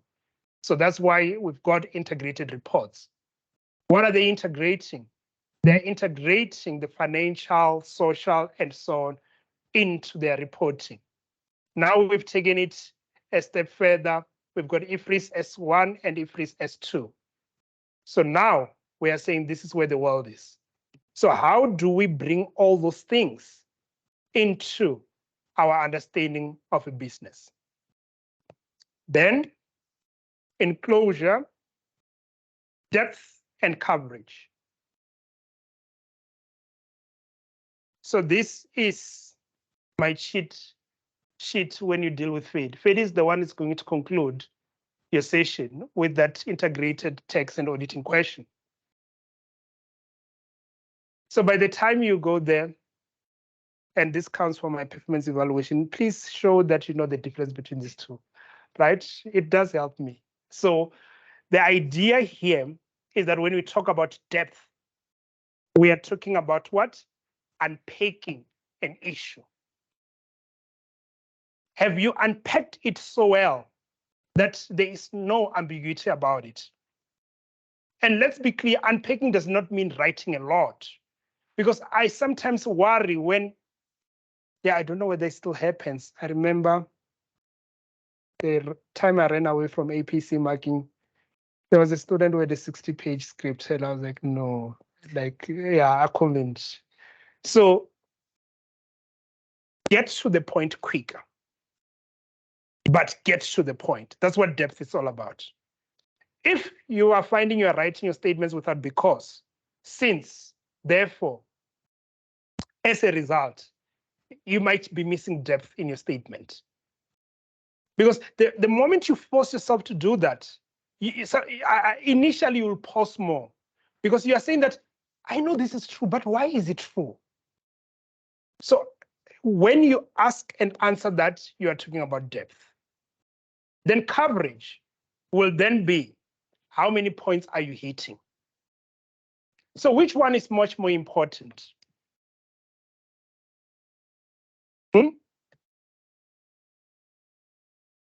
Which one? Should you chase after coverage or should we chase after depth? Both. Yeah, it's a trick question, eh? So you should chase after both. But what drives this? One, it is technical competence. So you cannot say you've got depth without demonstrating technical competence. You cannot generate as many points as possible if you are not being critical with whatever has been given to you. So critical thinking. You cannot demonstrate depth without understanding the business. Business acumen comes in. So again, the enabling competencies are what will drive the quality of your response. Then how is it assessed in the marking grid? We spoke about the marking grid. So the marking grid will have numbers. Number 1, number 2, number 3, up to, I think the longest I've seen is about 18 indicators. The shortest I've seen is about 4 or 5 indicators at cycle. So they vary. So what then drives then your success? So the number of indicators, as we've said, is coverage. Coverage is important. If I give you a review task, you'd need to identify as many things as possible that are technically incorrect, unreasonable, or omitted. But in addition, you will need to make sure that the core issue, it's what? It's addressed. How do I know what the core issue is? Because they will tell you in the PRI.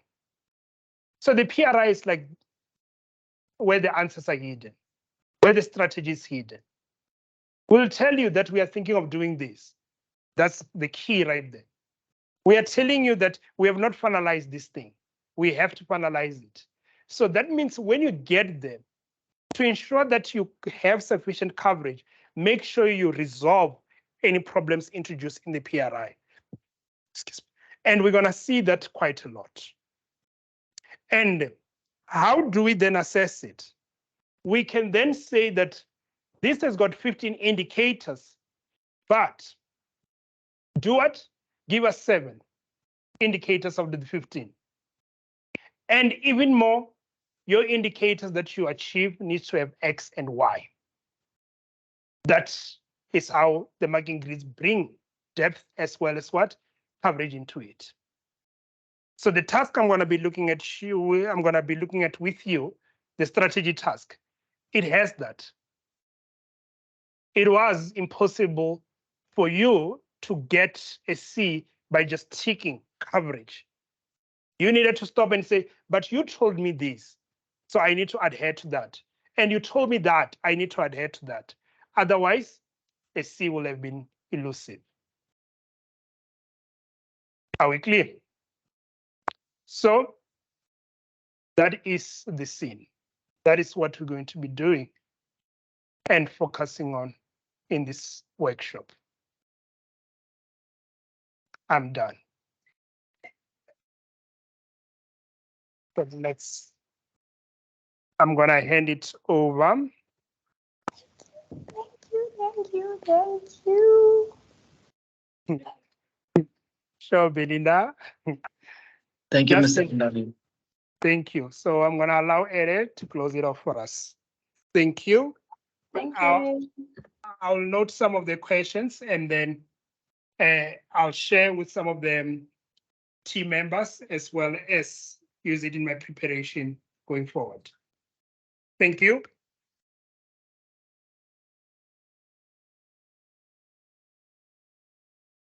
Thank you very much, Rendani, for that session. I see we still have a couple of hands, but as Rendani said that he's going to make sure he's going to note the comments which are coming through the chat box, and our admin team will make sure that all the questions which were asked on the chat box which are not responded to will either they're going to be responded separately from here, but then what we'll also do as part of the workshop as we continue with the workshop for the remainder of the other days which the team are still going to come through is just to also maybe prepare them better to say that these are what the candidates are looking for and these are the type of questions which they're asking, so that also when they come on that day, I believe Kumi is the one who's coming on the 9th, when he comes through, you know, those questions which Rendani was talking about in terms of discuss, review, and all of that, he'll also be taking into account of the questions which you guys are asking so that he's prepared for that. And if there's anything else, please do drop on the chat so that we can also share with our professional team.